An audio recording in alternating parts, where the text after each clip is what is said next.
The events begin in a hospital ward, where a sick, bald man in striped pajamas lies on a bed and admires the beautiful view from the window, cherry blossoms and birds. He continues to watch it, but he can't help but notice that no matter how beautiful the view is, watching it every day is getting boring. The man's face appears emaciated, with sunken cheeks and sharp features, as he looks at the machine monitoring his heartbeat and remembers that he has been diagnosed with brain cancer. A man silently mourns and laments his short life, which began at the age of 26, remembering that he did not have time to truly live it. Clutching his phone to his chest, he considers the possibility that the diagnosis might have been made at an intermediate stage, while trying not to exhaust himself emotionally. The man closes his eyes, mentally repeating that he does not want to die so early, while experiencing a certain tension from physical pain or emotions. He wants to live and reflects on this desire, realizing that now his efforts cannot be directed towards more effective actions.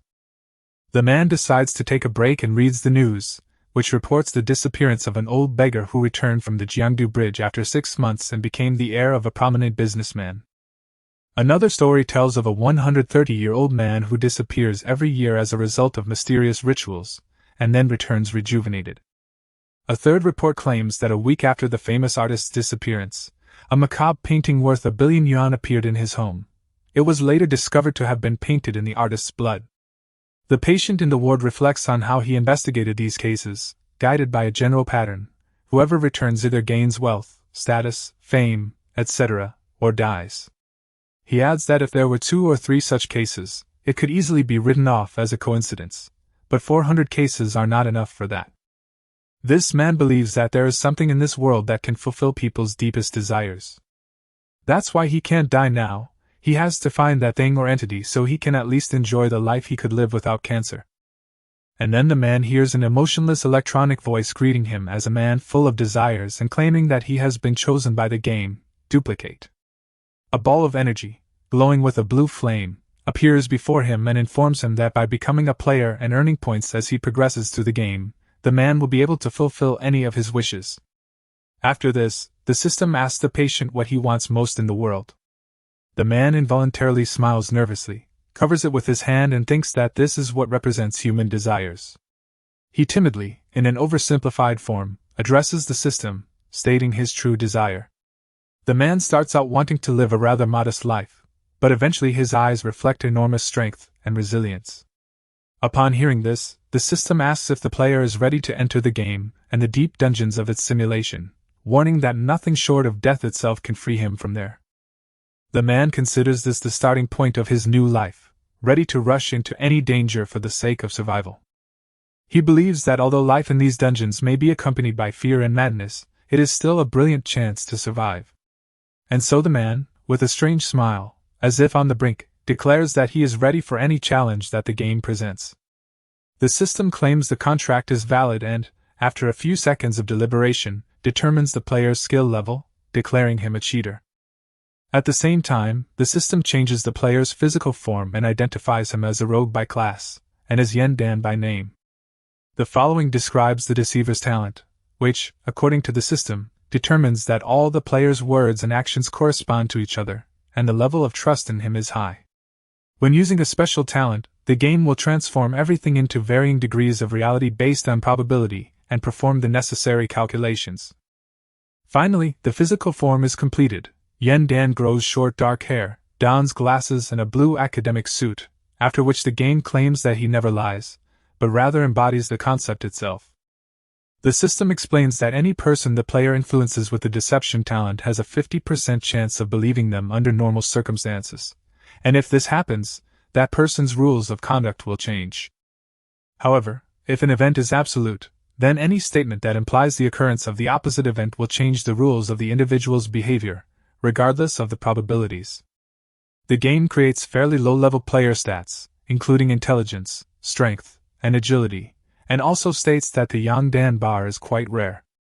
In this way, the game allows one to find out what kind of player the newcomer is whose copy of the game he owns.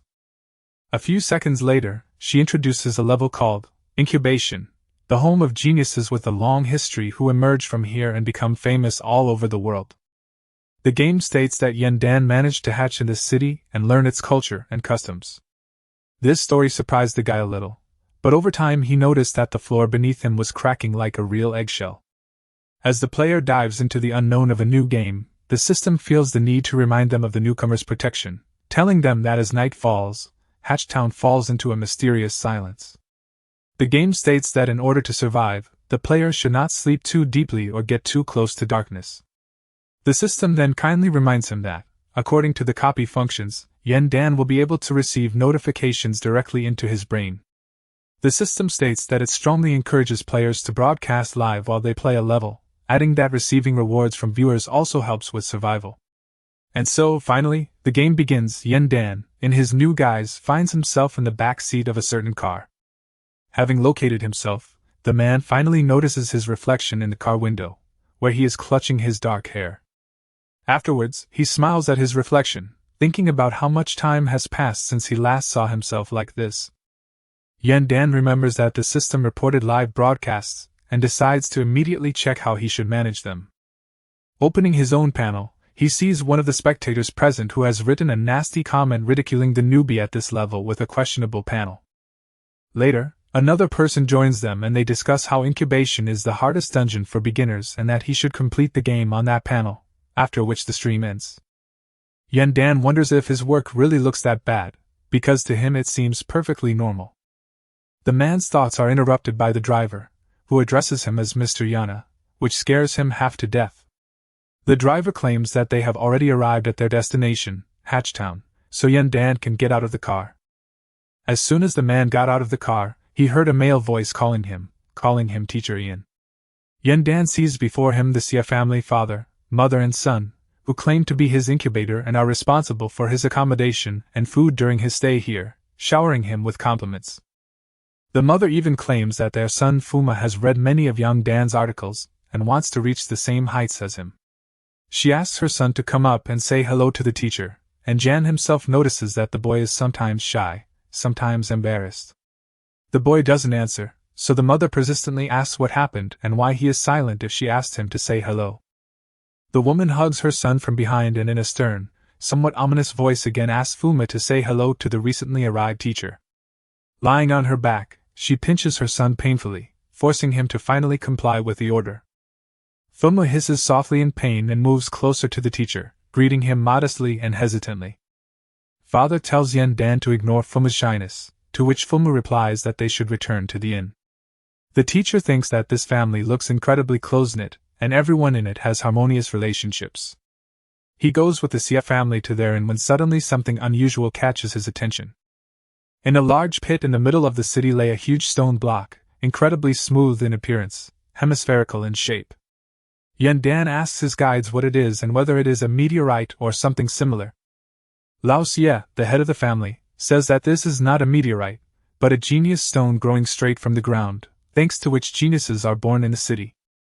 The mother claims that with the appearance of this stone, all the children of Hatchtown became remarkably calm, adding that a teacher can also receive the stone's blessing for the future of his outstanding students. Dan replies that it's pretty cool, but he can't believe it because he sees an ordinary stone block in front of him. A few dozen minutes later, the entire company found itself in front of the doors of a hotel, the style of which resembled something between a small cottage and a country house. Dan and Lao Xie are walking down a narrow corridor.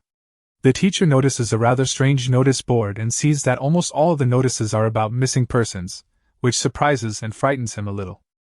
Noticing this, Lao Xie says that all the missing people were visitors, and adds that they all blame themselves for not being able to find their way and escape quickly. In conclusion, the man says that Dan should not run away anywhere, because if he fails to disappear, no one will be able to find him. The teacher replies that he knows perfectly well why he came and what he plans to do, and his plans do not include running around indiscriminately. At the same time, Dan slyly noted that it was very interesting why all the missing people turned out to be non-local residents, and for some reason Lao Xie was called a ghost. The teacher then goes up to the second floor and goes to his room, perhaps planning to spend the time relaxing. Suddenly he hears the door click behind him and sees that the room opposite is slightly open and someone is watching him from there. Dan greeted his new neighbor, who continued to watch the arriving teacher with some awkwardness. However, the only reaction to the call was a loud slam of the door, the teacher noticed only the hostility and fear of his strange neighbor. Dan decides not to pay much attention to this and goes into his cozy, albeit somewhat empty room, which he mentally notes. However, as soon as he put his things on the bed, the teacher heard a strange, rather suspicious and loud sound. Realizing that something unusual had happened, Dan quickly decided to go and find out what exactly was causing the sound. Running out into the hallway, the teacher sees the mother of the family scolding Fuma, saying that he cannot even be trusted to do the extra work that all the children do. A little later he sees that his father is also here. His mother continues to talk about how all the children hatched safely, and only Fuma turned out to be such a disappointment, and the guy himself is sitting in front of the fragments of some kind of dish. Father Lao intervenes, stating that Fuma hasn't even said hello today and asks what's wrong with him lately. The father orders his son to immediately remove the glass shards from the broken vase, complaining that he does not even care about their income. However, Lao Xie sees that Fum is not responding to his order, which immediately leads him to angry tirades and questionable actions. The father grabs his son by the ear and shouts loudly, demanding that he immediately clean up the mess, while letting out a few insults. When that doesn't work, Lao Xie decides to teach Fum a typical parenting lesson and lashes out at his son, preparing to slap him. Dan believes that with such a strong impact, it could very well be an accident, so he decides to take action. And then the next moment he stands between Lao and Fumu, blocking a powerful blow from his father, and this is accompanied by the appearance of spectators on the air. Eventually, the number of spectators grew to almost 50, and Dan felt a little dizzy, thinking it was because of his performance. The system sends several notifications to Dan's brain, welcoming him as one of the 50 viewers of the broadcast, awarding bonus points, and recommending level 5 players. Meanwhile, viewers expressed surprise that Dan blocked the slap, believing it would set the storyline in motion, but agreed that with such low stats, the player would not last long. One of them claims that he hasn't seen newcomers in this area of land for a long time, and that none of his acquaintances were able to pass this dungeon alive, which is completely incomprehensible to Dan. Meanwhile, Lao Xie changes his expression to a more friendly one and asks the teacher why he is here and what he is doing here. The man points sympathetically to the hand that blocked the blow and offers medical attention, realizing that he must have been in pain. However, Dan refuses and removes his hand, either because he is afraid of further injuries, or because he has no problem with it. The teacher asks why Fuma was punished in this way, to which Lao replies that the boy had always been clumsy, so he decided to teach him a lesson he would remember. However, after answering this question, Lao Xie immediately returned to the fact that Dan must be in pain due to the blockade, and the mother of the family said that she would bring the medicine right away. The teacher again replies that everything is fine with him and adds that lessons are lessons, but children should not be raised using such methods. The parents quietly and somewhat eerily talk to each other, saying that it would be stupid to play with Dan. The mother grabs Fuma by the back again and says that she apologizes for his impulsive behavior today and asks him to thank the teacher for her forgiveness. Fumu, under great stress, expresses gratitude, but insists that Dan not interfere in their family's affairs anymore. The mother calls her son ignorant, pulls him by the ear and says that Fum still needs to finish his homework, and now he says goodbye to the teacher. The woman calmly continues to drag the man into his room, not paying attention to his tense and agitated state. On Fuma Dan's face, she sees pure horror and tension, mixed into a sensual, grotesque cocktail, and she doesn't know how to react to it. This silence, observation and reflection is interrupted by Lao Xie, who addresses the teacher, calling him an intelligent man. With a smile on his face and narrowed eyes, the father argues that, despite intelligence and empathy, sometimes a person needs to take care of himself. To this he adds that the food should already be ready, and in a few minutes Lao Xie will bring the teacher a portion as an apology for what he had to see. At the same time, Dan hears the screams of his mother, who scolds her son, saying that he was born at an unlucky age, and if other children are real geniuses, then he is just a disappointment. The teacher hears the word, hatching, again, and it catches his attention and makes him think about what is happening in this town, and in this family. Dan is confused about what this incubation means, but Lao Xie, having prepared the food, says that it is time for them to go to the teacher's room. On the way to the room, the father asks Dan whether curiosity is a positive or negative quality in a person. He argues that curiosity in itself is good, but there must be a balance in everything, while the teacher decides to open a game store. In this store, after seeing the full-screen viewing option, which allows him to recognize all visual information within the small space he is in, Dan decides to purchase this device. Lao Xie returns to the teacher and asks if he is listening to him, to which the teacher replies that he considers his words very wise. The father understands this answer that he has been ignored, so he replies that it does not matter and gives Dan his dinner. Meanwhile, the guy himself decides to use his new ability right now, checking to see if any traps or dangers are lurking for him. Lao Xie smiled and said that it was okay if Dan didn't listen. After all, there wasn't much point in talking to him anyway.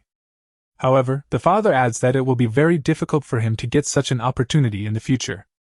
Finally, the full-screen view function was activated, and Dan was able to see Lao Xie's back, behind which he was hiding a small cleaver.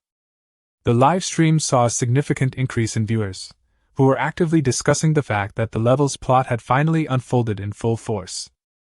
Some comments noted that the newcomer was smart enough to acquire this ability at such an opportune moment, but everyone agreed that he would not survive anyway. Dan thanks him for the dish and asks in some supernatural language if he will be safe in the city during his stay. This unexpected question awakens the teacher's talent for deception, forcing Lao Xie to answer truthfully, against his wishes. And indeed, the system claims that this is an erroneous judgment, and according to calculations, it changes the rules of existence and behavior of Lao Xie at this moment. The man then replies that Dan is wrong and that he won't last even 3 days here, adding that if he's lucky, he might end up in hell today. The number of viewers increased to 120, and most of them did not understand what was going on, and why Lao Xie answered this particular question truthfully. Dan then asks if he will be completely safe in this particular hotel. Lao Xie's expression showed irritation, but he couldn't help it. His rules of conduct had changed again because of the question asked of him. The number of spectators reaches almost 200. They discuss the fact that Dan may have acquired some skill that allows him to stop the conspiracy. Meanwhile, the teacher himself receives a notification welcoming 200 spectators, gifting him a new panel and systematically recommending it to level 4 players. This is noticed by the audience, who remark that the newcomer is not so bad. One of them even states that if Dan manages to prevent the plot, he will reward him with 10 points.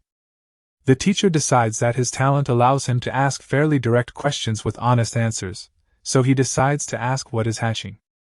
However, suddenly a loud siren sound is heard in his head, which most likely means that he has done something very bad and wrong.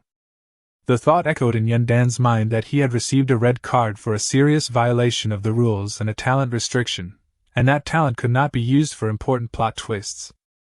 The notice also stated that receiving 3 red cards would result in a detention for review, but they could be removed by receiving 10,000 points for doing so, while the number of viewers of the broadcast reached 500.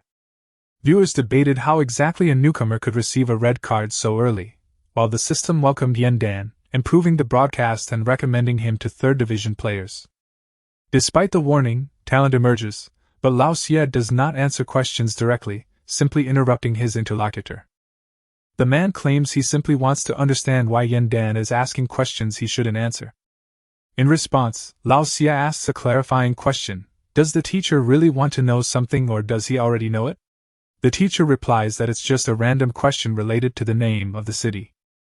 To this the man replies in a rather creepy tone that Dan is indeed a man of taste.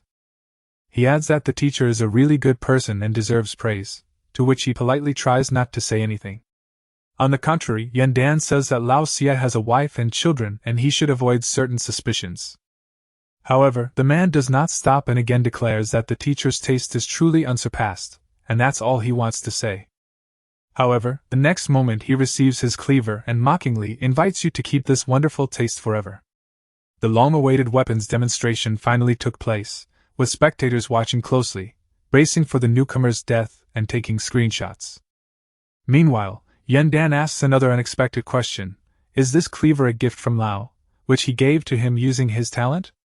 The system begins calculations, and meanwhile the cleaver flies past the teacher's ear, having managed to cut off several hairs. The calculations assess this lie as probable, and the event as successful, so Dan managed to avoid death with this question, and the cleaver was calmly lowered onto his shoulder. Lao Xia says that this is truly a special gift from young Dan and humbly asks him to accept this knife.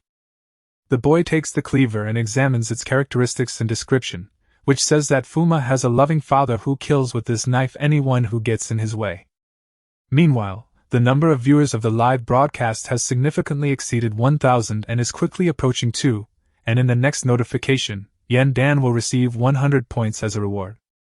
He also earns an achievement related to that particular knife, which grants him increased strength and agility, and viewers are shocked by the events of the broadcast.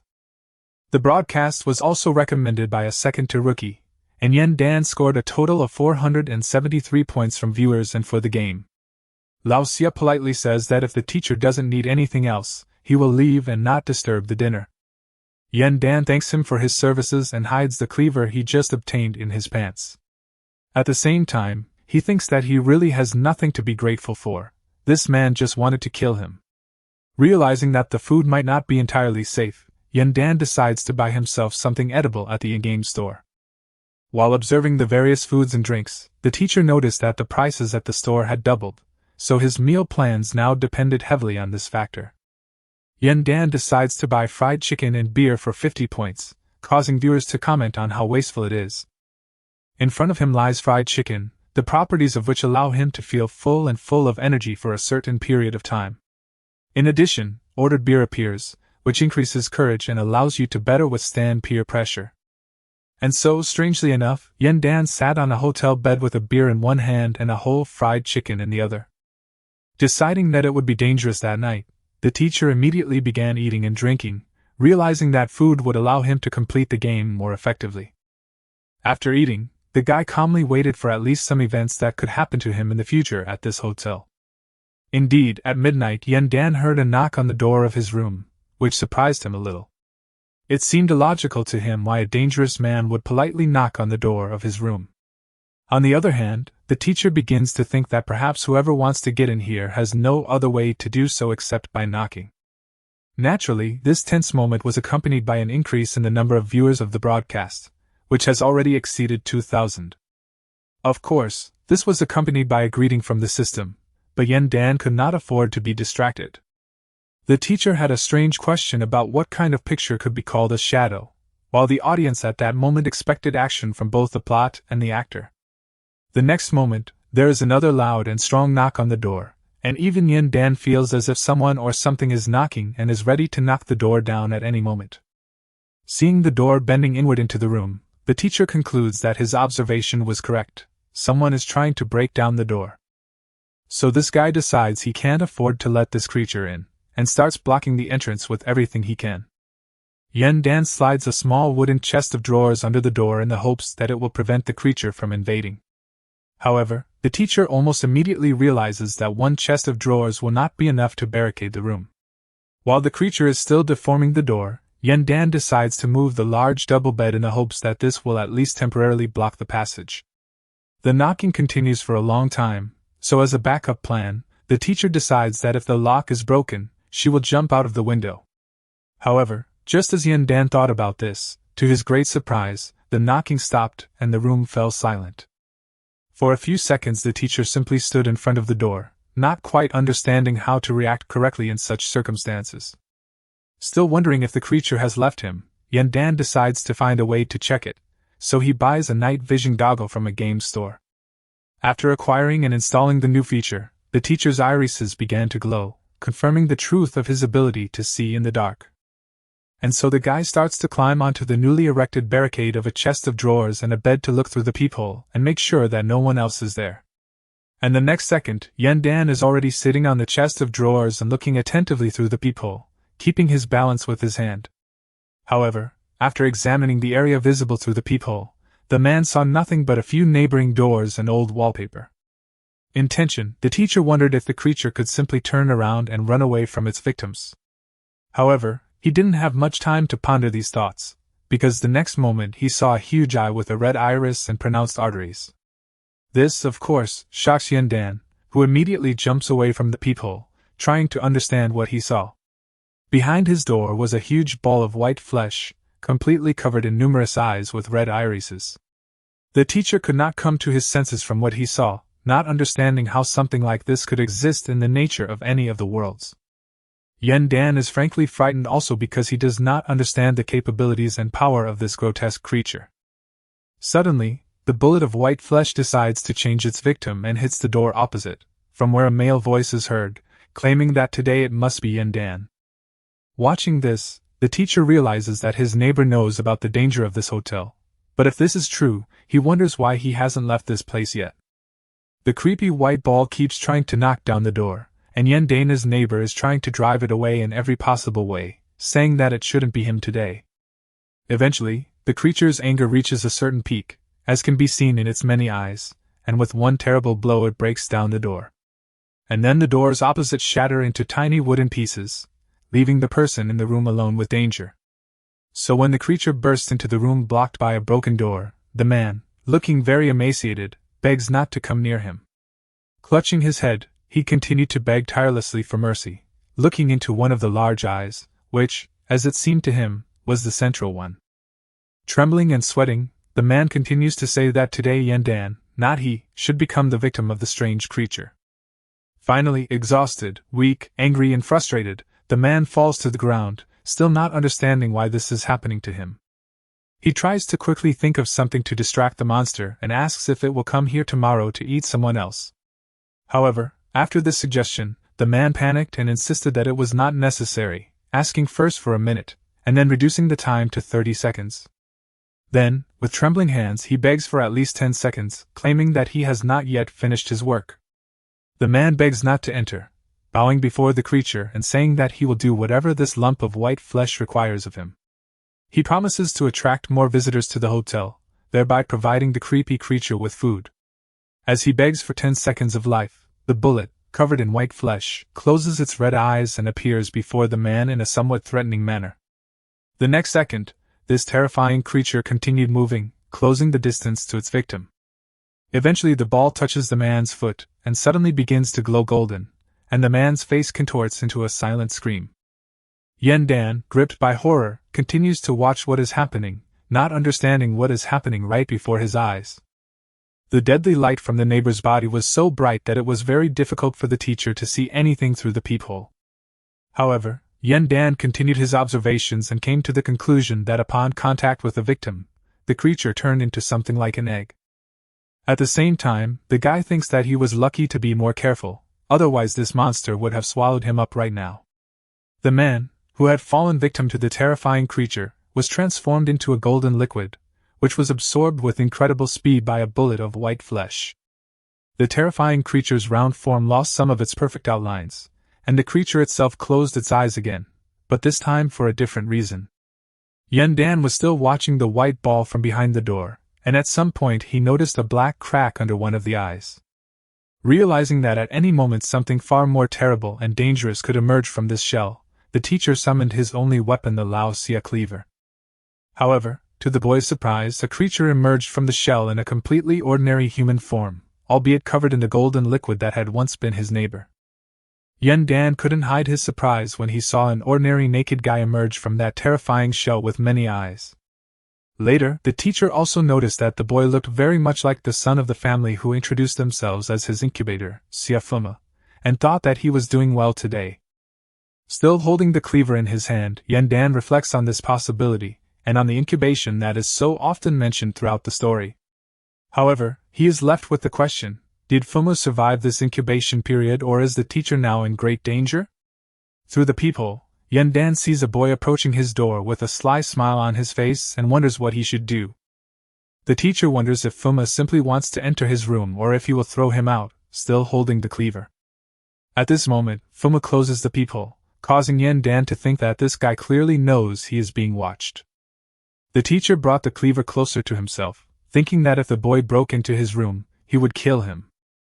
However, Fumu continues to smile into the peephole and tries to block the view with his finger. Dan evaluates this situation as very negative for himself, since he has almost no understanding of the intentions of the creature behind the door that has the appearance of Fum. The next moment, Fuma's finger touching the camera begins to transform into something between a man and a monster, releasing smoke from the camera itself. Realizing that the situation is truly not in his favor, Dan instantly jumps back, accompanied by a bright explosion from the peephole. The man shields himself from flying shards of glass, and would that were around the hole. Turning around, the teacher saw that instead of a viewing hole there was only a large hole from which streams of smoke were escaping. Afterwards, a sly smile appeared in that hole, and Fuma mockingly asked who would be the next victim of incubation. Of course, the creature surprised no one by calling its victim Dan himself, all the while smiling. Fuma, with a sinister grin, finally moved away from the door. Dan moves closer to the door and mentally decides that he needs to fight Fuma, otherwise the danger will not go away. However, when the teacher peeks out from behind the hole in the door, she sees that Fuma is no longer around, not understanding why he left. At this moment, Fuma ran at an incredible speed, which made Dan wonder what was going on with this creation. Meanwhile, the system sent the teacher notifications that his broadcast had already been watched by more than 5,000 viewers, and awarded him 500 points. Dan also received an achievement notification that slightly increased his stats, and viewers discussed how terrifying the scene was and how strong-willed the player must be.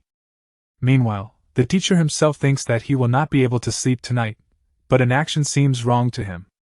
Dan's broadcast was ultimately recommended to level 1 players in the gaming zone, causing a heated discussion among many players of all ranks. Some characters in the crowd claim that there will be some strong competition in this episode, recalling the Doctor himself, while others just want to see an interesting newcomer. The crowd continues to gossip about this Doctor, and says that most likely he has already joined the tarot organization. The Doctor himself appears in the square, listening to the numerous rumors surrounding other players with similar nicknames, such as the King or the Pope.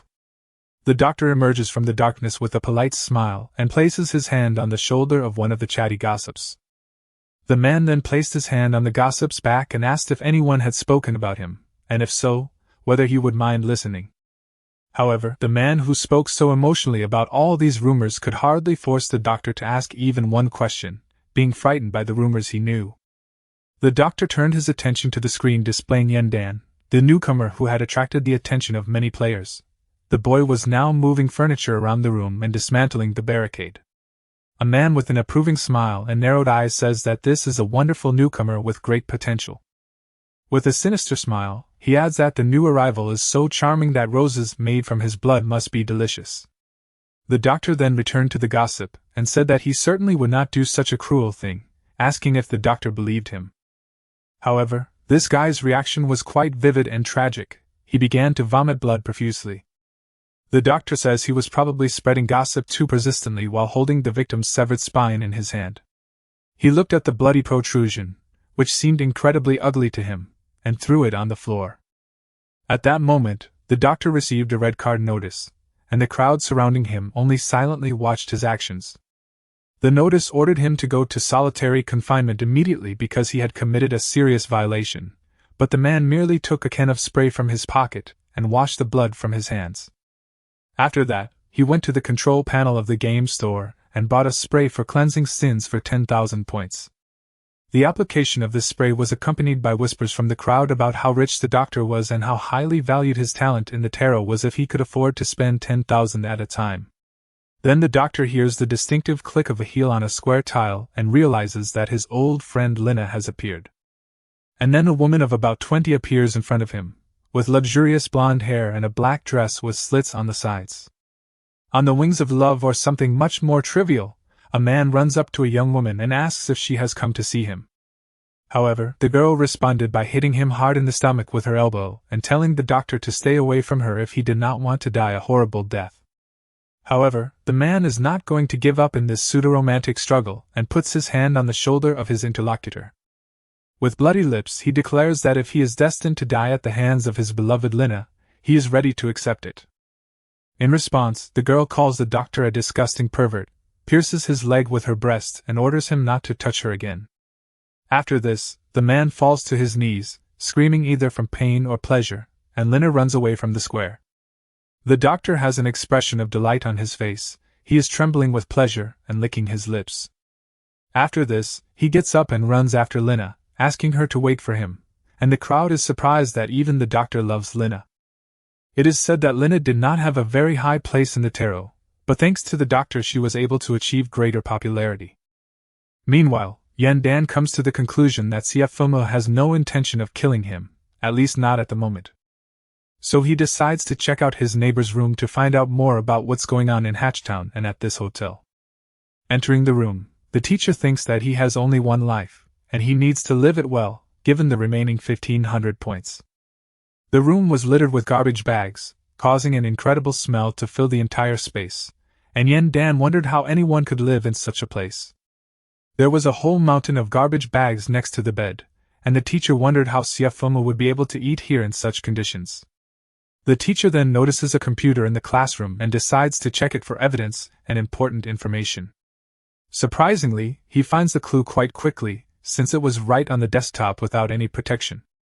Yen Dan sees that this document is a diary, which, according to the city chronology, was last updated in the summer of 2012, that is, a year ago. The recordings showed the development of the personality of newly arrived writer Tang Xian, who was fascinated by the legends of Hatchtown, but later became increasingly afraid of what was happening in the city. The June 10th entry claimed that the hotel was far from normal, as the author saw some kind of monster through the peephole, apparently similar to the shell that Yen Dan saw. Tang Xian further describes this monster as being covered with many egg-like eyes, and recounts how after the monster ate a man, a child emerged from it. The man tried to seek help online, but was unable to post any information about what he saw. Tang Xian realizes that this is incubation, and this is how geniuses are born, and begins to wonder who will be the next victim. The entry on June 12 stated that Tang Xian had finally become food for these creatures. Yen Dan comes to the realization that all the city's geniuses are monsters, the result of incubation, acquiring skills in every possible field to become what their parents want them to be. The teacher evaluates all other information as self-pity, or as some kind of creative notes that are of little interest to him.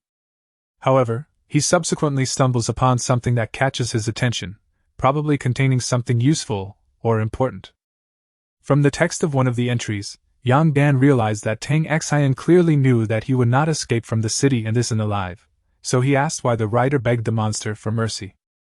As the teacher reads further, he realizes that the author foresaw his death with a certain relief and resignation to the fact. Subsequently, Yen Dan also notices a strange file on his desktop that catches his attention. The document was called Newborn, and was obviously supposed to contain answers to at least some questions. The folder contained essays for Tang Xian's new book, in which he himself was the main character, which greatly surprised Yang Dan. In this file, he sees a description of a monthly ritual in the city, the conditions of which are the mutual exchange of conquest and desire, and the result is the gift of new life. In the end, Yen Dan understood why Tang Xian's pleas for mercy only lasted 10 seconds. His story was incomplete and made no sense. The teacher decides to complete the ending himself, believing that Tang Xian regrets his death and that he did not have time to complete the story of his life.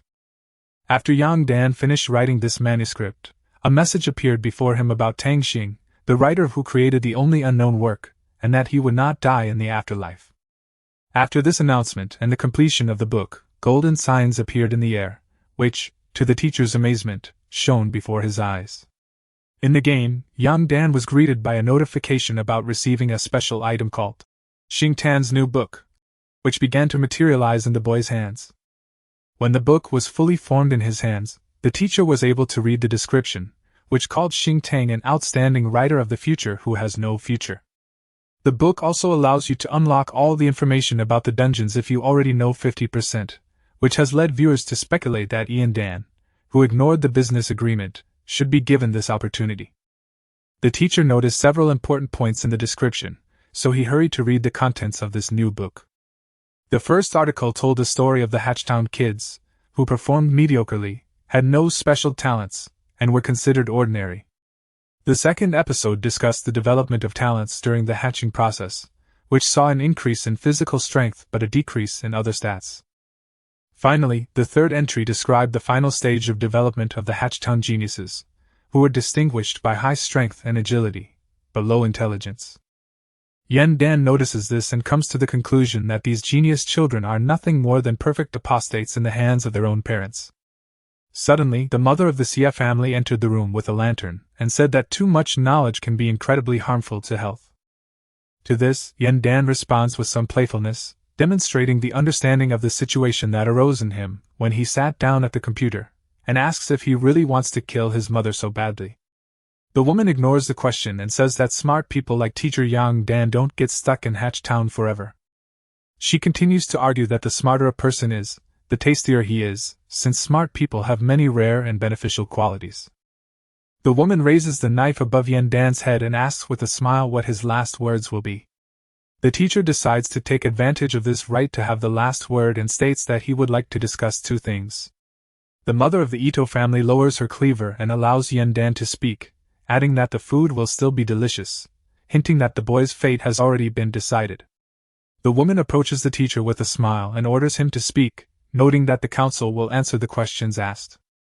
Yan Dan isn't going to waste any more time and states that he's just curious if Lao Xia and Fuma know that he figured out the computer so quickly, and if so, why is she here alone? The woman mockingly asks if the teacher is afraid that she will eat it herself, assuring that in any case she always acts in the interests of the children. Before that, in a slightly more gloomy and disappointed tone, she adds that Fuma really should have eaten Yan Dan, but for some reason he ate Tang Xian. However, the woman later claims that none of this matters, since in the incubation city the teacher has no other destiny than to become food for the children. According to her, Lao Xia accidentally took the wrong medicine and therefore asked his wife to deal with Yang Dan herself. As the woman continued to explain that the teacher would be killed by her, the boy managed to materialize Lao Xia's cleaver in his hand for self-defense. Then, noticing that his enemy was distracted, Yan Dan wondered if his parents' shoulders could withstand such a blow and swung his cleaver. The cleaver cuts deep into the woman's shoulder, leaving large bloody marks on her blouse. The mother's hands weakened, the knife slipped from them and fell to the floor with a loud thud. Now the killer had no chance to defend himself.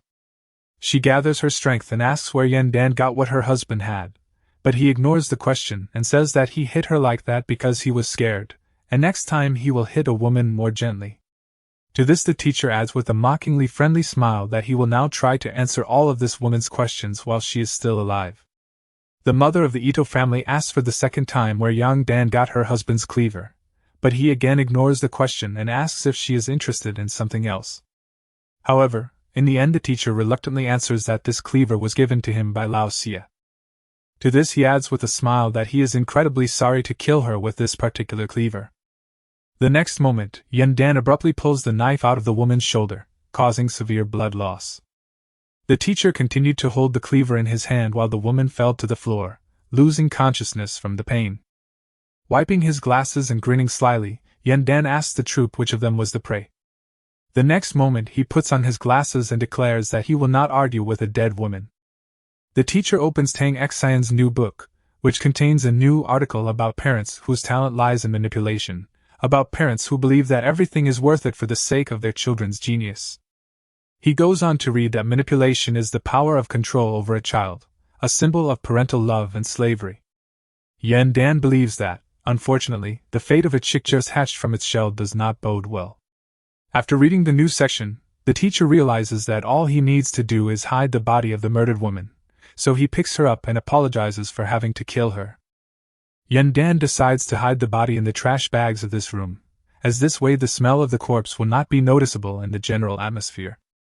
Meanwhile, the film has already attracted over 7,000 viewers, some of whom note that the newcomer could have simply sold a cleaver, but instead committed a series of impressive murders.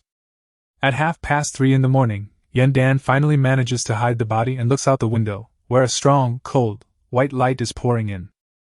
He watches what is happening on the street and realizes that this is the very ritual that Tang Xian wrote about in his notes. From the window, it can be seen that the genius stone is located in the center of the city and is the source of a cold white light, around which a crowd of townspeople quickly gathers.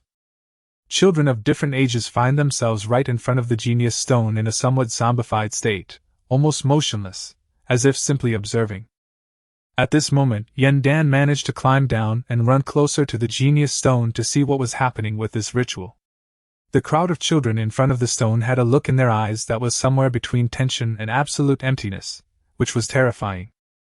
Yan Dan realizes that he has no other way to interact with others except by joining the crowd and trying to blend in, so he decides to do just that. The teacher puts on a similar exhausted, tense, devastated expression on his face and stands in a row with the other children at the genius stone. The crowd had reached 9,000, and people were discussing how well the player had blended into the crowd, but the risk of being discovered was still quite high. Yan Dan's broadcast was ultimately watched by 10,000 viewers, which was acknowledged with an in-game notification and a reward for completing the current quest. Also on the asphalt near the hole in which the genius stone lay, a rather large crowd had gathered, to which all the children of the townspeople were crowding. In this crowd were parents praying to the stone and making sure the ritual went perfectly. Yan Dan is under a lot of stress from what is happening around him, realizing that he could be in danger at any moment. At the same time, the teacher thinks that he could not have imagined that the genius stone would turn out to be so large and amazing in the darkness of the night. The children began to kneel in front of the stone, touching their heads to the ground, and the boy tried to understand what the whole ritual consisted of. The genius stone seemed to grow even larger in size and began to shine with a new, unearthly power. Yan Dan noticed a strange sensation within himself caused by the light emanating from the genius stone.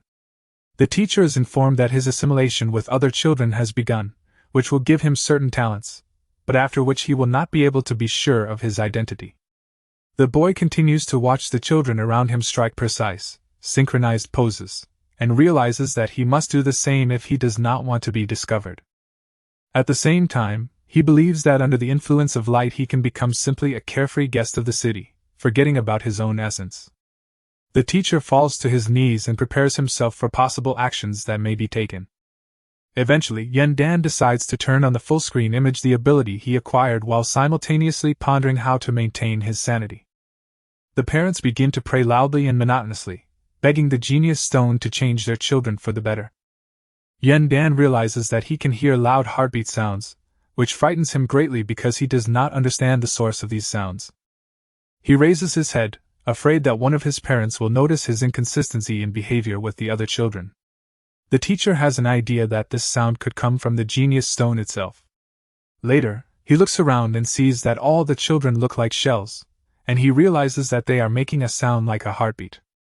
Eventually, Yan Dan realizes that he can no longer blend in with the crowd, which consists entirely of children in large spherical forms. The next moment, the teacher raises his head and sees the large red eyes of these shells staring at him. Lao Xian notices him and announces to the entire square that a stranger has appeared among the crowd. Yan Dan stands up, holding a cleaver in his hand, and interrupts the man's speech, asking if he managed to find out anything since he looks so good. In this regard, Lao Xia asks if the teacher could enlighten them and tell them some good news. With a delicate smile, Yan Dan replies that first of all he must apologize to this man. After this, the teacher bows gracefully to his opponent. Lao Xia still doesn't understand what this guy is talking about and demands an explanation from him, narrowing his eyes suspiciously. As an explanation, Yan Dan shows a small medallion in his hand, which Lao undoubtedly knows about. The teacher says that he killed Lao Xia's wife and asks him for forgiveness for this, while a mischievous smile remains on his face. These words infuriated the man, who looked a little odd among his motionless friends. He asked Yan Dan again what he had done. The teacher says that he hopes for forgiveness from Lao, but the next moment he declares that it is not that important and throws the medallion on the ground. In anger, the man only asks how he dared to kill his woman and prepares to hit with his fists. After this, he folds his hands above his head and prays to God for the opportunity to kill Yan Dan. The genius stone seemed to glow with new power, which could be interpreted as the deity's consent to kill the dangerous stranger. And of course, Lao Tse interpreted it exactly this way and thanked his deity, promising to use Yan Dan to obtain golden liquid for shells. After this, all the parents folded their hands and began to pray, and from behind their backs appeared bright blue rays, approaching like comets. Yan Dan was frankly irritated by this situation, and was ready for any battle if the opportunity presented itself. However, the genius stone, the shells and the fathers were engulfed in divine blue flame, the projectiles of which flew towards the teacher, wanting to destroy him. However, Yan Dan later realized that these projectiles were not aimed at him, but at the projectile. Lao Xie, with a sinister smile on his face, turns to the enemy and says that the teacher cannot escape yet. Dozens of eggs surround Yan Dan, blocking his path and preventing any free movement, which is accompanied by various disappointed and indifferent comments from the audience. Some argue that this is the best ending to the story, while others are incredibly disappointed that their cheater lost so stupidly. However, suddenly a strange sound was heard, attracting the attention of the spectators and alarming the projectile. The next moment, the nutritious juice of the shells flies through the air, and fragments of several different shells fall to the ground. Angry speeches can be heard from the crowd of parents about how Yandan should be punished for this. The shaken, trembling shells tried to break through the walls in different places, all covered in the juice of their already killed brothers. However, the slaughter of these eggs continued, and the night air was filled with yellow, nutritious juice. Amidst the piles of shell fragments stood a figure in a black suit with a cleaver soaked in yellow juice. Yandan took off his black mask and said that of course, if you don't touch this juice directly, it won't have such a deadly effect. Taking off his mask, he addresses the crowd in a playfully condescending manner, uttering a strange phrase about the equality of broken things and food. Viewers of the live broadcast were shocked by this turn of events. Some barely understood what had happened, others were amazed by the player's bravery. Meanwhile, the father's anger knew no bounds. The crowd shouted at Yang Dan in every possible way, calling him a blasphemer, and promising him a terrible death. The teacher himself adjusted his glasses and asked those gathered if they could help him in any way in the current circumstances. In an extravagant, showy juggling act, Yandan takes out his trophy cleaver and prepares for his next attack. With one graceful movement, the boy cuts another egg in half and declares that it has not yet been decided who will die, adding that he will not be able to live honestly until he deals with these people. However, the next moment the teacher looks at the shell with alarm, realizing that geniuses are about to hatch from it. He recalls that after hatching, a genius receives 3 times the strength and agility of an ordinary person, so he does not have much time for spectacular tricks. Yandan realizes that if he lets the eggs hatch, it will be the end of him. Suddenly the boy hears a creepy low voice ordering him not to run away, but to stay here and come to terms with his continued existence in the city. The voice grows louder, promising that Yandan's children will also become geniuses, and the teachers surround the remaining students. At first he couldn't understand what the voice was until he received notification that the assimilation process had reached 60%. Thanks to this, Yandan realized that the closer he was to the genius stone, the faster he would assimilate. Looking at the stone, the teacher ponders how he can protect his common sense. Eventually, he decides to leave the pit with the shells and the genius stone in order to not be so strongly influenced by assimilation. Yandan tries to quickly and dexterously run out onto the regular road, but something stops him. One of the shells burst in one place, and a hand came out of it, instantly grabbing the teacher by the leg and preventing him from running away. In response, Yandan immediately points his trophy cleaver at the sink. However, the next moment he realizes that the cleaver is stuck and can neither properly break the egg nor return to it. Eventually, the teacher notices how many more shells have broken, and from them emerge huge, terrifying geniuses with pumped-up muscles. They were naked and moving in the same direction, towards Yang Dan himself. Through this, the teacher understands the true nature of incubation, the great secret of Hatchtown. He finally understood what the real monsters that hatched from those terrible eggs looked like. Added to this is Yandan's realization that the initially low chances of winning have been reduced to practically zero due to the large number of these geniuses. These creatures jumped towards him so fast and high that it seemed as if they could fly. Irritated by such an unfavorable situation for himself, the teacher takes a defensive position, preparing his trophy cleaver. The next moment, one of the monsters grabbed him by the leg, making the first attack or attempt to knock him down. Yandan decides to try to strike at the obvious weak points and, swinging his cleaver, in one motion cuts off the fingers of the hand that holds it. The teacher realizes that he has succeeded in this tactic because he has managed to free his own leg. Then this guy tries to fight off another muscular monster who is probably about to deliver a powerful blow to his head. Yandan believes that by trying to maneuver and avoid such attacks, he will easily be caught by other similar creatures. So he decides to stay put and gets punched in the face by his opponent. Eventually, the blow was so strong that it knocked the teacher off his feet and rendered him temporarily unconscious.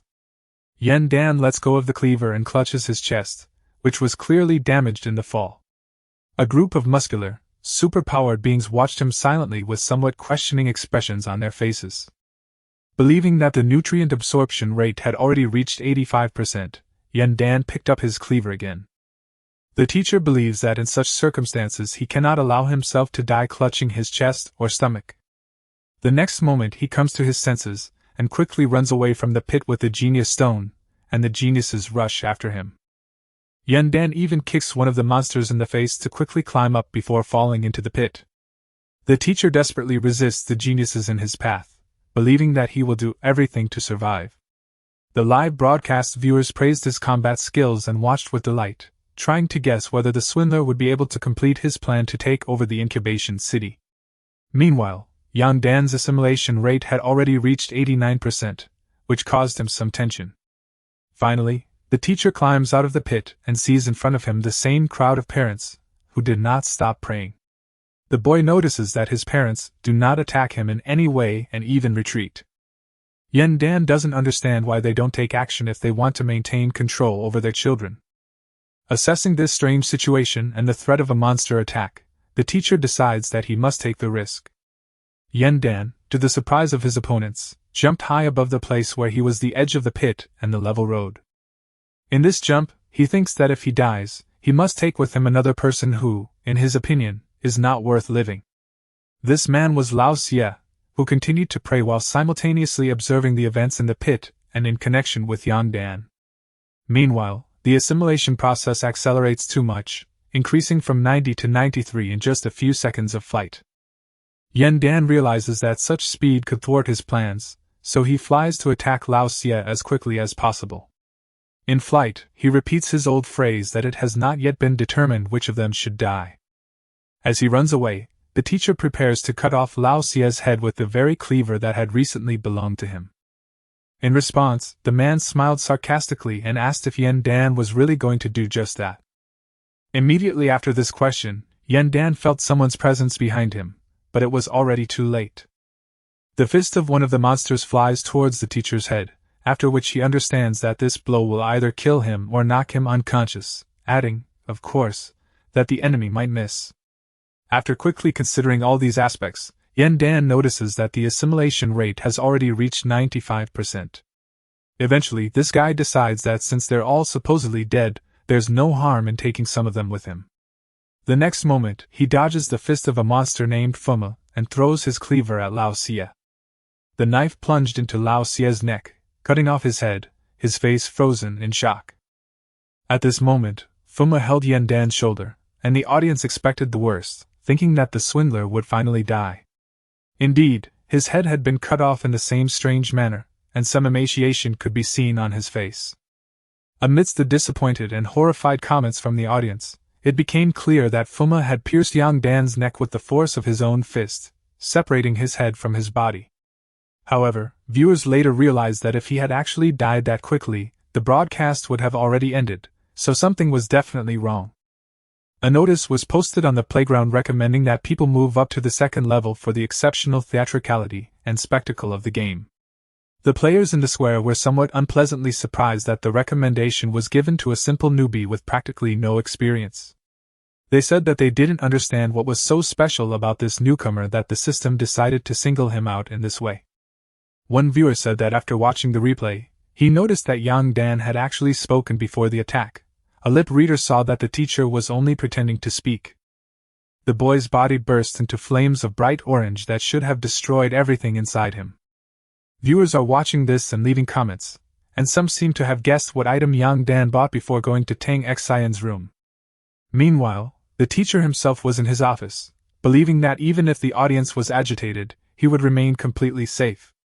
In response to the public's compliments, Yundan revealed that for a certain period of time he used a stunt double who served as an exact copy of him. Some viewers argued that such a brilliant mission should be included in the Hall of Fame, while others said that the con man had actually deceived everyone. After this, the teacher looked at his cleaver and noticed that it now had the inscription, "Assassination of Lao Xie," written on it. According to the new description, it was now called the Knife of Family Harmony, and had improved characteristics. After this scene, Yundan summed up his knowledge by stating that a child is completely under the control of his parents, and if the parents die, the children will gain freedom. Although parents control their children, ruining their lives is not a particularly difficult task. The child, while gaining strength and dexterity, loses his intelligence and, therefore, does not pose a great danger. However, the union between a child and a father is extremely difficult to break, and Yen Dan must avoid such interactions at all costs. However, if you start with the parents, it is unlikely that everything will turn out as the teacher intended. The guy puts his improved trophy cleaver in his pocket, and is lost in his own thoughts for a while. He reflects on what it's like to have an honest argument with his father, and how dangerous it is. Ultimately, Yen Dan decides that today he will find the answer to this question and put an end to the history of the incubation city in its current form. The teacher quickly runs up the stairs, thinking that he needs to find a place to hide before night falls. Eventually, Yen Dan decides that the hotel basement is a suitable option for a hideout and goes down there. There is complete darkness behind the basement door, so the conditions there are certainly not the most favorable, but this is for the best, since no one will look for him there. So the man carefully descends the old stairs, carefully watching his every movement and the movements of those around him. Suddenly, in this basement, he notices something strange that immediately attracts his attention. Yen Dan notices that strange, thick gray smoke is coming from behind a dark door near him. Suddenly the door falls, raising huge clouds of dust and making a loud noise. Covering his face with his hands to protect himself from potentially harmful gases and dust, the teacher continues on his way. He notices that there was a passage next to the stairs, from which, in fact, the door fell, so he decides that there must be some kind of room there. Yen Dan realized that there was a small passage to a secret room in this basement corridor, and I think it is necessary to find out what is there. The passage was not very high, so the teacher had to crawl on his knees into this secret room to find out anything. The guy sees a small lamp on the ceiling, turns it on, and, looking around the room, realizes that there is almost no city here, but everything looks safe. When the light was turned on, and Yen Dan was able to take a closer look at the room, he saw a wall covered with many drawings, in the center of which was written, Su Fum's house. The teacher thinks that this is Fuma's secret hideout, and decides to look at one of the drawings lying on the floor. On it was drawn a primitive symbolic image of a man. The sheet of paper itself was torn in half and connected with small plates. Yen Dan flips through the drawing and sees an entry in Fum's diary from June 1, 215, about how Fum's parents tore up his drawing. The parents later apologized for this, but still considered drawing a stupid activity that was not worth wasting time on if you wanted to achieve something. After reading this entry, Yen Dan looks at the wall covered with drawings and decides to check if there are similar entries from say Fum's diary behind them. In the following entries you can see how much the boy wanted to draw and how harshly he was punished for this hobby, which his parents considered stupid.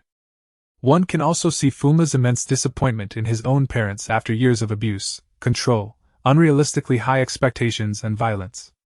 One of the latest drawings particularly caught Dan's attention and made him feel a little wary. The sheet of paper was completely covered with black lines, and on one side it was completely torn. This drawing contained a simple and tragic note in its simplicity about how Fuma imagines and decides to become what his parents want him to be. Yen Dan comes to the conclusion that Fuma has been hiding in this place for all 7 years, from 2115 to the present. However, the teacher points out that some information is missing from the sheet, and this worries him greatly, since some of the data could have been there. Suddenly, Yen Dan felt a little strange and wary in this sad room. He turns around to check his suspicions that someone might have noticed him here. The teacher was right. The owner of this room, CF Fuma, was standing right in front of him. Yen Dan wonders where Fuma could have come from if the parents who controlled him are already dead. Observing the boy, the teacher remembers that his agility is 3 times lower than Fuma's. Yen Dan comes to the conclusion that he is unlikely to succeed in a duel with such an opponent. Therefore, seeing the boy approaching his hand, the teacher instantly materializes his cleaver. As CF Fuma approaches, Yen Dan swings his weapon at the boy, intending to cut off his arm if necessary. However, just a couple of seconds and incredible movements, and the teacher's opponent twists his hand with the cleaver, defending himself from any threat from his side. CF Fuma tightly gripped Yen Dan's hand, not allowing him to move it any further. With these words, the teacher tensely dematerializes his cleaver just in case, noting Fuma's amazingly dangerous strength. At the same time, Yen Dan materializes his weapon in his left hand, not wanting to admit defeat so easily. He swings his cleaver at CF Fuma's hand again, this time the one that is blocking his right hand. The teacher aims the knife to cut off the hand or at least seriously damage the blood vessels in the hand, realizing that there is no other way out. In his thoughts, Dan wonders if Fuma really wanted all this violence, since he described all these feelings in his diary entries. It is Fuma who throws a punch, most likely to knock the cleaver out of the teacher's hands.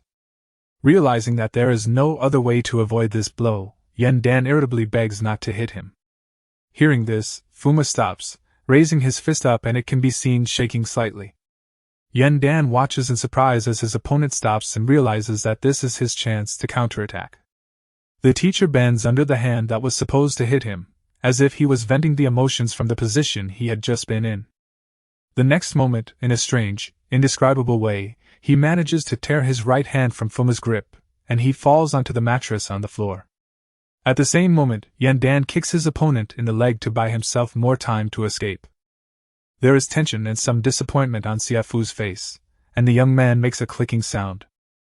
Due to this, the teacher tries to run out of the room and get as far away from Fuma as possible in order to eventually find a safer place. However, Fuma is once again pursuing Dan and wants to prevent him from escaping. And again the boy takes the teacher's hand and squeezes it tightly, not allowing him to move. Dan tries to get his point across to his rival, claiming that he knows Fuma didn't mean to chase him and kill him. The game's notification states that Fuma's mind is normal, leading the teacher to wonder if the boy could still be under control. His parents are dead, so they can't give him orders, but perhaps due to his low intelligence, Fuma simply continues to obey the orders he's heard before. Later, Dan realizes that Fuma is conscious and can hear his voice, so he thinks about calling him again. The teacher turns to say Fuma seriously and orders him to look at him with utmost attention. After that, he asks the guy if he wants to kill the only person on the entire island who is on his side, that is, himself. At first, Seifu's face hardly changed after these words, it only trembled slightly and even seemed to frown. However, later he let out a terrible, tired cry with a look of despair on his face, probably realizing what was happening. In the end, even to Dan's great surprise, tears welled up in his opponent's eyes. The teacher finally realizes that Fuma probably didn't complete the incubation process properly. When this guy ate the skinny, emaciated Tang Xian instead of the usual victim, which should have been Yang Dan, he didn't get enough nutrition, and therefore the incubation was incomplete. The teacher continues to wonder if this is the reason why Fuma is so different from other geniuses, and if he is still under the control of his deceased parents' orders. Exhausted and trembling, Fuma finally lets go of his former rival's hand, clutching his head with his other hand and barely holding back tears. Finally exhausted, he falls to his knees, barely maintaining his balance, leaning his hands on the floor. The next moment, he raises his hands to his head again and screams, begging Yang Dan to kill him. With a face covered in tears and incredible despair in his voice, Fuma repeats his request to the teacher. Dan considers this request, thinking that if he were sure that Fuma was still a puppet controlled by his parents, he would easily kill him. In panic, fear and despair, Fuma continues to plead and grabs the teacher's hand, but this time in a slightly different way. The boy expresses gratitude to fate for the fact that a teacher appeared in his life, and for the fact that now he is aware of everything that is happening around him. However, he then adds that Fuma is no longer himself and therefore begs to be killed while he is still able to retain his identity. The boy raises Dan's hand with the cleaver to his throat and asks to be allowed to die alone. Fuma again approaches him with various requests, trying to convince him to kill him right here and now. And each prayer sounds with increasing despair, fear and streams of hot tears on the face. In light of all this, Dan asks him a simple question: is he afraid of death? Gritting his teeth in pain, Fuma replies approvingly that he is afraid of death, afraid of ceasing to exist as a human being. However, a second later he adds that, despite this, the life he leads now is much more frightening for him. After this, the boy lets go of Dan's hand with the cleaver, and asks the teacher to save him from this cursed life. Hearing all this, the teacher agrees to take Seifu's life and, waving his cleaver, wishes the boy eternal peace.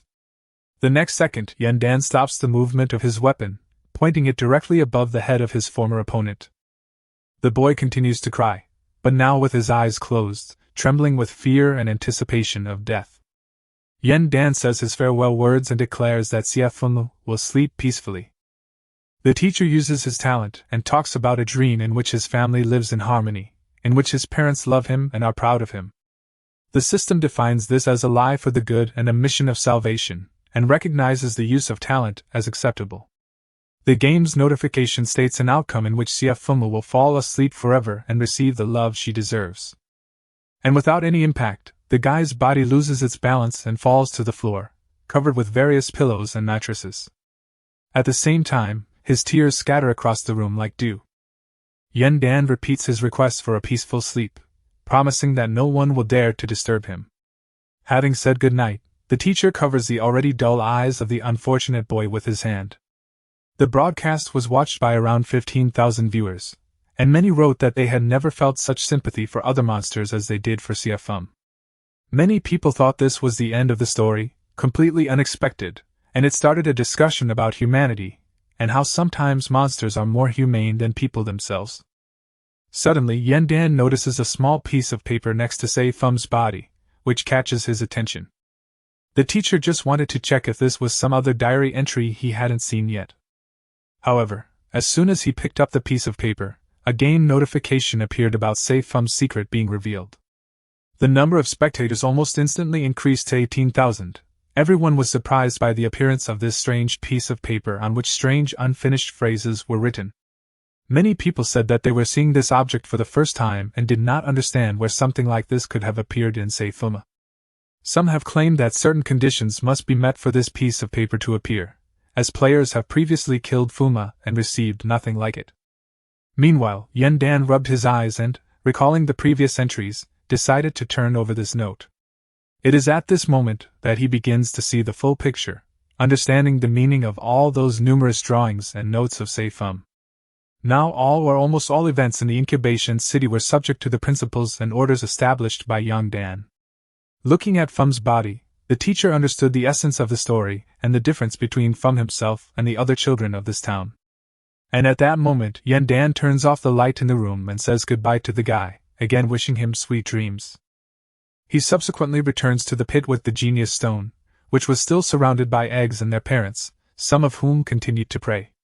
The teacher, with a somewhat condescending and even impudent posture, greets the numerous parents gathered here. The next moment, Yen Dan disperses several people closest to him, waving his trophy cleaver. The angry crowd shouts all sorts of threats at the teacher, wishing him death and claiming that this time he will not be able to escape. Yen Dan tells those around him not to be too nervous, claiming that he only came for one purpose, but they ignore him and order the children to attack. In response, the teacher condescendingly asks if they really think they can scare him with something like that again. He points with his hand to the numerous eggs of unhatched monsters, still peacefully resting in their shells. The next moment, with a particularly joyful face, to the surprise of his parents, Yen Dan declares that, of course, they can scare him with this. After this, the teacher immediately runs away as far as possible, accompanied by orders to the children to catch him as quickly as possible.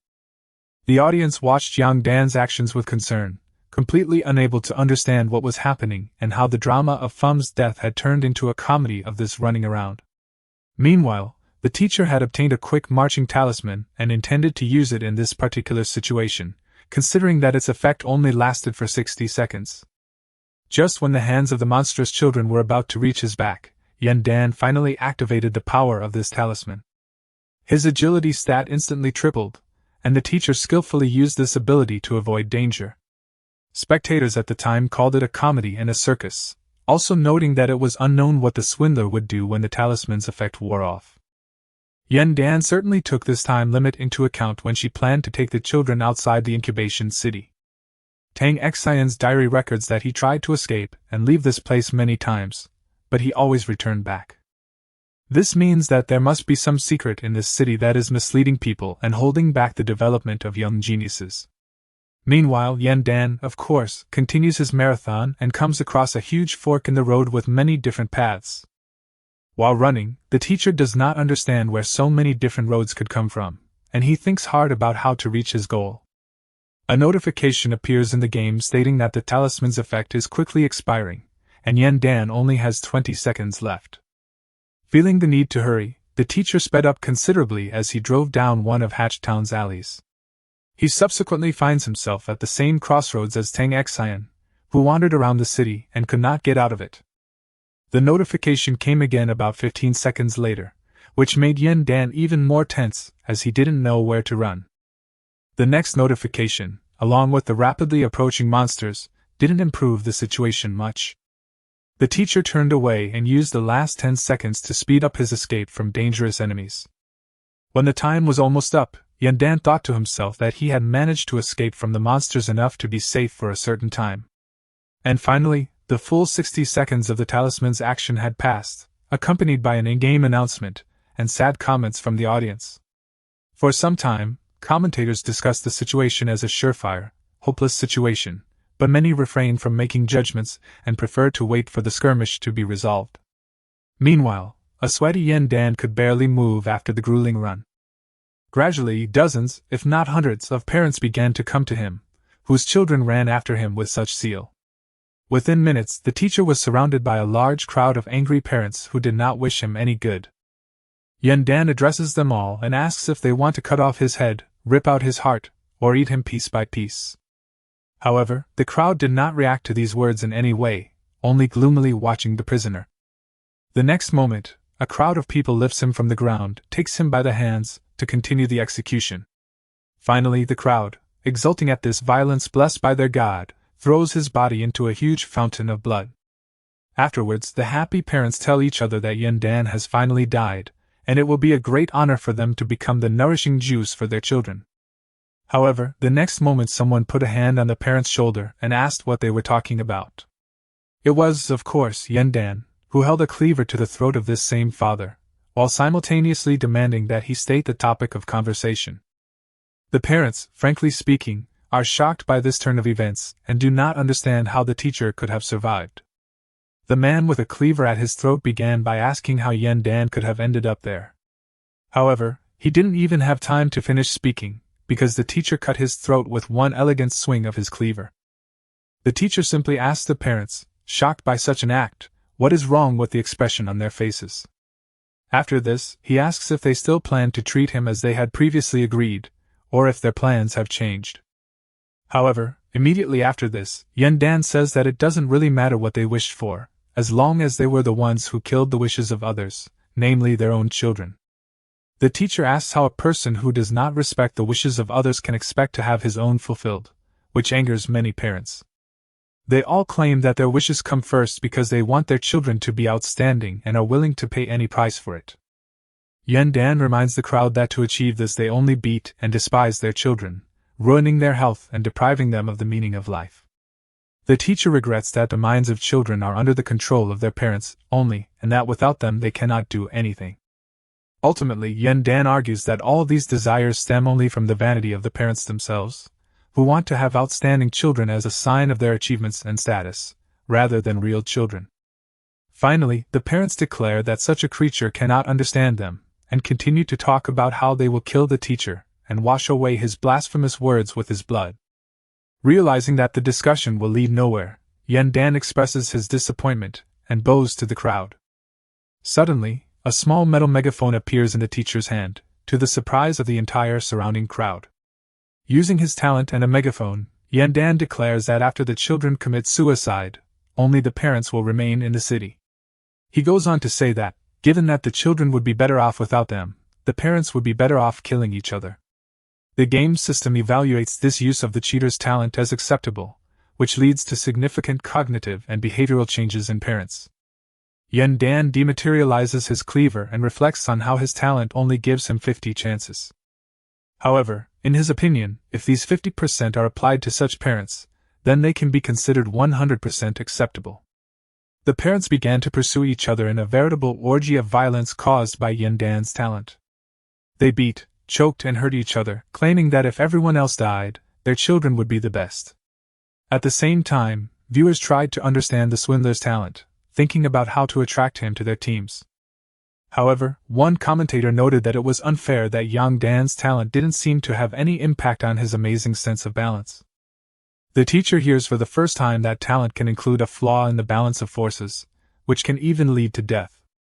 He feels that he can't afford to die from something like that after everything he went through in the incubation city. At the same time, Yandan doubts the possibility of such a scenario at all, as it seems unlikely to him. The teacher opens his own indicators and sees them rapidly falling due to such active use of his own talent. After this, he falls to the ground, leaning on his hands, with a very tense expression on his face. Afterwards, Yandan realizes that he will not die because the indicator has dropped to the minimum possible level and he is still alive. Realizing this, he notices that the great battle has already ended and there are plenty of dead people around. The surviving father approached him, saying that he had indeed killed a man and that his children should not know the secret. He asks Yandan not to tell anyone about what happened in this square. However, the very next moment the man picks up the teacher's cleaver from the ground and declares that he must kill him. Meanwhile, Yandan himself regrets that the system did not warn him about the consequences of using his talent. The man raises his cleaver over the exhausted teacher and says that he is very sorry to kill a witness, adding that only the dead can keep secrets. However, it was at this moment that Yang Dan's level of rapprochement with geniuses reached 100%. The teacher's emaciated body begins to become covered with a thick eggshell, protecting it. The man lowers the cleaver onto the egg, and viewers of the broadcast are surprised by such an unusual ending, believing that when Yandan hatches, he will still be killed. However, the next moment a large crack suddenly appeared on the shell. The teacher's hand emerged from the egg and grabbed the opponent by the hand holding the cleaver. The father is shocked by this turn of events, and the egg's continued resistance. The husband asks how the teacher can continue to resist this shell if he is completely under the control of his parents. Yandan replies that indeed, under normal circumstances, a person in a shell first comes under the control of the egg, and then under the control of the parents. However, after this he adds, snatching the cleaver from the man's hands, that this situation is far from normal circumstances. The teacher then orders the man to die by swinging his own cleaver at his cleaver. The shell began to come to life faster, and at the same time, Yandan received a notification that the broadcast was being watched by about 20,000 viewers, many of whom did not understand how all this was even possible. Finally, the shell burst, revealing the naked body of the teacher, now with his strength and agility doubled thanks to the incubation. In the character description, Yandan was described as a legendary figure with high or even superior characteristics. The comments completely failed to understand what was going on, and only hinted that after this the scammer felt like a newborn. Yandan, dressed in his normal clothes after the incubation period, replied that there was nothing mysterious about what was happening. He was willing to share the key clue that helped him understand the plot more deeply. The teacher received a small piece of paper, already familiar to many of his viewers. After this, Yandan demonstrated that written on that piece of paper was Siafum's opinion that it would have been better for him not to have been his parents' child and not to have been born at all. The description of this note stated that those who truly knew Fuma would be protected from the influence of assimilation and would be indifferent to incubation. On the back of this note was an image of Fuma himself inside a large shell, which made many viewers wonder how interesting the plot of this incubation city was. Many even decided to try playing it again, exploring all possible options, just like scammers. Observing the crowd around the Genius Stone, Yandan addresses the assembled group and encourages them to explore the dungeon, saying that it is still functioning. The teacher gazes thoughtfully at the thousands of shells, whose red eyes, in turn, look at him. Yandan believes that he can literally experience the emotions and feelings of all those who have seen him and Siafuma throughout this journey. In the end, he identifies two main feelings that dominated everything: intense melancholy and hope for salvation. The teacher turns to Fum and says that he really liked his drawing and hopes to see more. Yandan calls this guy very talented and invites him to come out and talk to him. The shells watch this conversation with interest and longing, apparently wondering if Fuma will appear here. The teacher continues to call out to Siafuma, urging him to start a new life. Through the shells, numerous memories emerge of abuse in Fum's life, of how his father threatened to starve him to death if he did not place first in an exam. About torn books and claims that the future of great achievements cannot be built on art. About the constant repetition of words that everything that parents do, no matter how cruel it may be, is done for the good of the child's future. It seemed like every day there were numerous photographs, statements about how the parents had nothing to be proud of, and hot tears. In the end, Siafuma probably feels that he has now become what his parents wanted him to be. The genius stone is increasingly shedding light on the numerous malfunctions in the surrounding space of the incubation city, hinting at the imminent end of it all. Dan thought about the nightmares that Fuma had seen while in this shell of his. It was a nightmare he couldn't stop seeing all his life, the most real of all possible horrors. However, fortunately, the shell's chains are broken, and soon the nightmare will turn into a sweet, pleasant dream. In front of Dan, the figure of Fuma appears from the broken gray shell, testifying to the best ending. Sweet dream of the newborn. Fuma turns to the teacher and congratulates him on becoming a guest of the incubation city with a long list, and the only real guest in his life. The boy and teacher greet each other with a handshake, and an in-game notification updates the information in Tang Xian's book, announcing Fuma's birth. Dan asks his interlocutor whether, after all this, he will return to drawing as his favorite hobby. In response, Fuma enthusiastically asks if he can invite the teacher to join in the drawing process. Dan happily replies that he would be very happy to accept this offer. The boys hold hands again, and for the first time a genuine, happy smile appears on Fuma's face. So Fuma and Dan decided to paint together among the ruins of the incubation city. While drawing with his teacher, Fuma did not hesitate to tell him that he had been having the same dream for a long time. To this, the young man adds that perhaps, with the help of Dan, he will still be able to make this dream come true. In the drawing, the teacher and Fuma depicted a loving family in which the parents tenderly hug their child. When Dan remarks that this is a very beautiful, wonderful dream, the guy cannot help but agree and only dreamily repeats it. However, the joy of the moment was interrupted by Fuma's sad question about whether the teacher would soon leave here and abandon him. Without waiting for an answer to this question, the guy says with a smile that it would be nice to meet Dan earlier. Perhaps then Fuma would not have had to endure so many disappointments in the world around him. The guy's figure begins to disappear along with the entire world of the incubation city, and finally he says that he wants to give Dan something. The figure disappears and Fuma bids farewell to the teacher, leaving him a small talisman medallion with a blue crystal, the effect of which creates a protective shell for the owner of each copy of Hatch Town. The description said that Dan was the boy's only salvation, and now his will would forever protect the teacher who brought him to tears. The teacher reaches out to this medallion, as if to the last thing left after Fuma. As he put the amulet around his neck, Dan couldn't hold back his tears and said that he hoped Fuma would find worthy love in the next life. At this point, a game notification appears in front of the teacher, welcoming the completion of the story and the end of the live broadcast, after which the scoring begins. The total number of viewers was 43,000, the maximum number of simultaneous viewers was 30, of which 96% rated the broadcast positively. Dan was noted as the strongest newcomer at level 1 and showed excellent results at level 2, also achieving a dungeon exploration rate of 97%, with his completion and strength rates being the highest. The reward for this included 5,000 points, nutritional juice, and the title of Incubation Conqueror.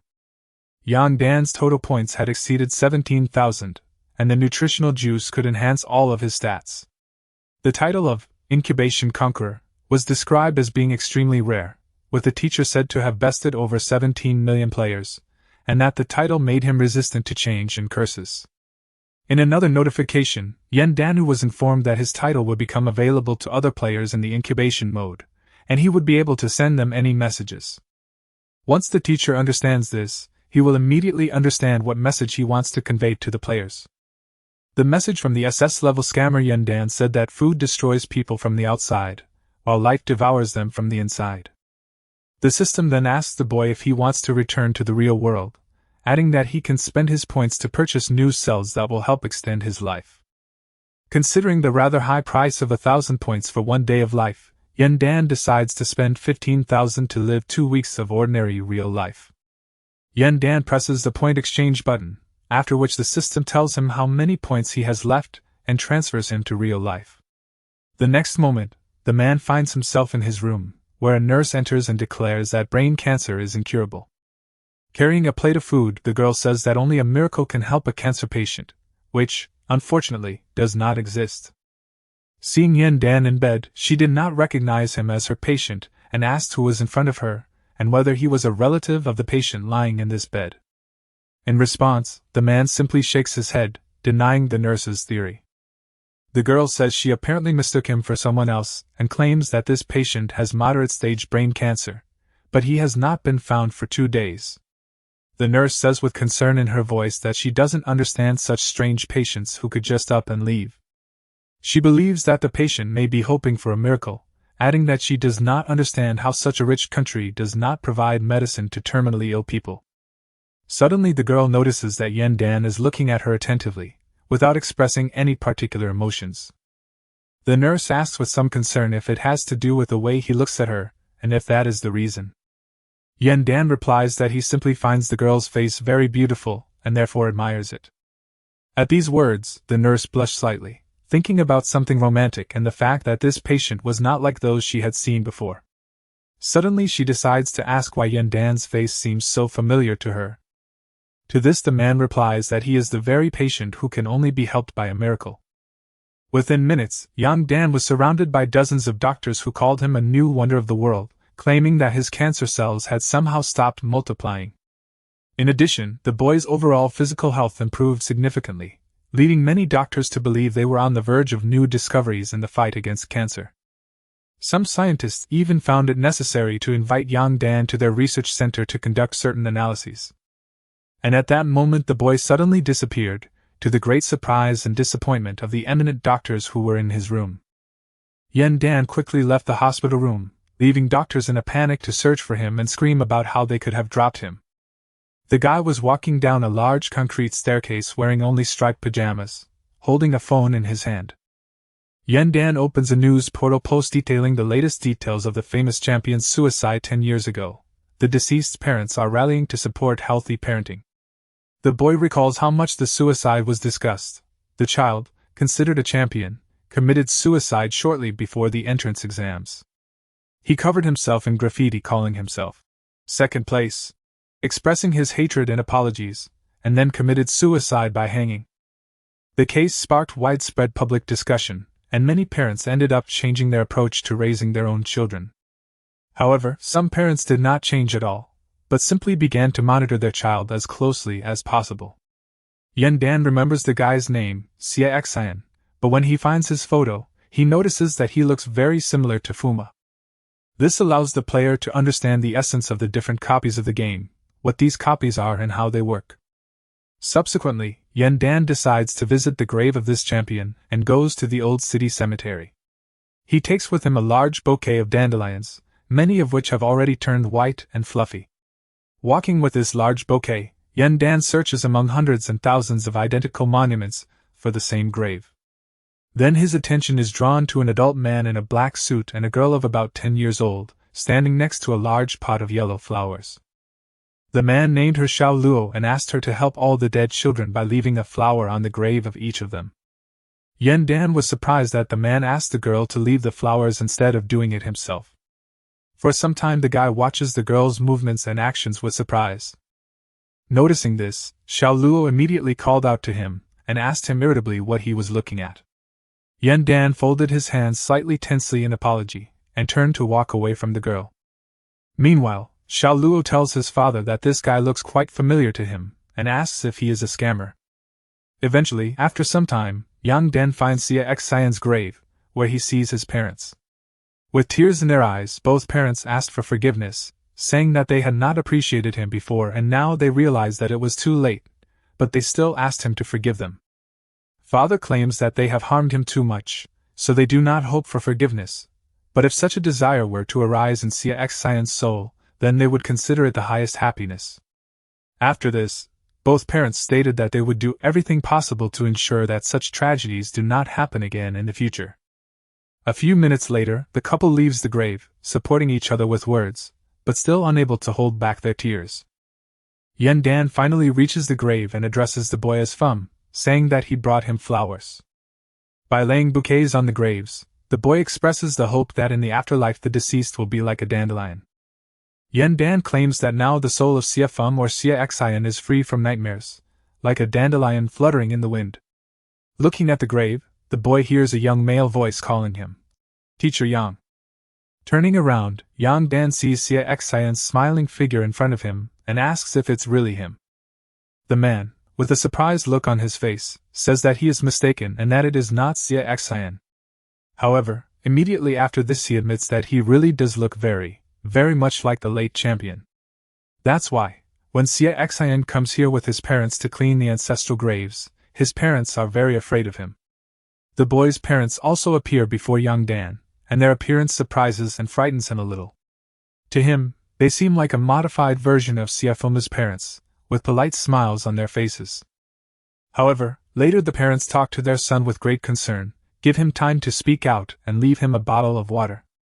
Yen Dan tries to understand why all three members of this family are so similar to Siafuma's family, and at the same time so different from them. Suddenly he sees a smiling guy handing him a bottle of water, not quite understanding what it means. Yen Dan politely declines, saying that he only needs to leave flowers for a friend, but he will still leave. However, the boy insists, claiming that he and his parents accidentally bought an extra bottle of water. To this he adds with a smile that if Yen Dan can't just take it, he can exchange it. Yen Dan agrees to a barter and asks what the seller wants, to which he replies that he wants a dandelion. He thinks that these flowers are very beautiful and interesting in two different forms, yellow and white. Yen Dan looks at the bouquet, which contains equal parts yellow and white dandelions, and thinks about something. After this, he hands the bouquet to the young man, briefly saying that this is the last bouquet, and also briefly saying goodbye to him. The guy is very happy about this exchange and thanks him for the flowers, while Yen Dan, almost indifferently, declares that he has nothing to thank and says goodbye.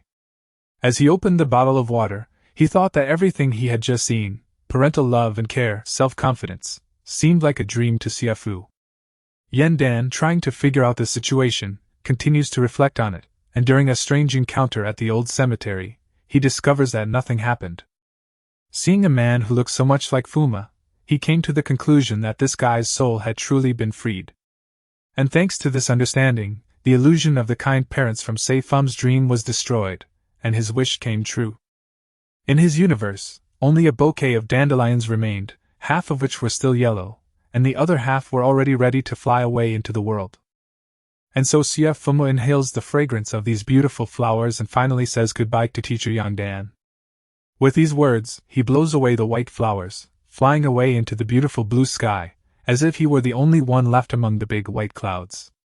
A few days later, Yen Dan realizes that his healthy life is coming to an end and realizes that he needs to return. The system confirms that the player has successfully activated a copy of the game, and prompts them to enter the game zone that matches their permission.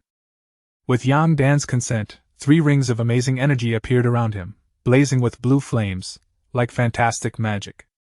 And so, a few seconds later, the guy's room was empty again, as before, and only the wind remained, fluttering the curtains. Yen Dan appears on the playing field to the sound of fanfare from the system, calling for applause for the newly arrived swindler. People were amazed by this simple fact, discussing how he had disappeared for half a month and how unlikely it was that he would return. In an instant, a whole crowd headed towards the swindler, pursuing various selfish goals and moving at a very dangerous speed. In a matter of seconds, Jan Dana found himself surrounded by dozens of players who wanted to learn his skills at any cost.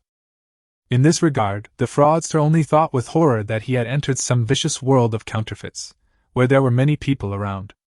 The next moment, Yen Dan felt a light blow to his back, then a hand on his shoulder, and he thought that someone was plotting to kill him. This man turned out to be the infamous doctor, who claimed that he had finally found the fraudster, but at the same time had no idea who was in front of him. Yen Dan sees the doctor aiming at his back again and realizes he can't avoid the blow, so he decides to defend himself. Realizing he needs to attack first, the scoundrel, out of habit, materializes his old trophy cleaver, which once belonged to Sei Fum's father. Yen Dan then swings the same cleaver at the doctor, trying to prevent him from being hit. The doctor, looking very surprised, thinks that this swindler has quite good indicators. Then Yen Dan jumps to the side, retreating to a safe distance, and watches his actions closely. Eventually, he gains a better understanding of the situation, having his own assumptions about the man in front of him, and asks his opponent if he is the doctor. Despite the large cut from the cleaver on his hand, he only smiles and says that he didn't expect Yen Dan to find out everything so quickly. The cut was quite deep and turned the doctor's white lab coat into a bloody mess. The man just looks at his wound and calls Yen Dan an interesting patient who deserves immediate attention. After this, with a somewhat unconvincing smile, the doctor declares that he probably overestimated his strength, and that the fraudster could harm him.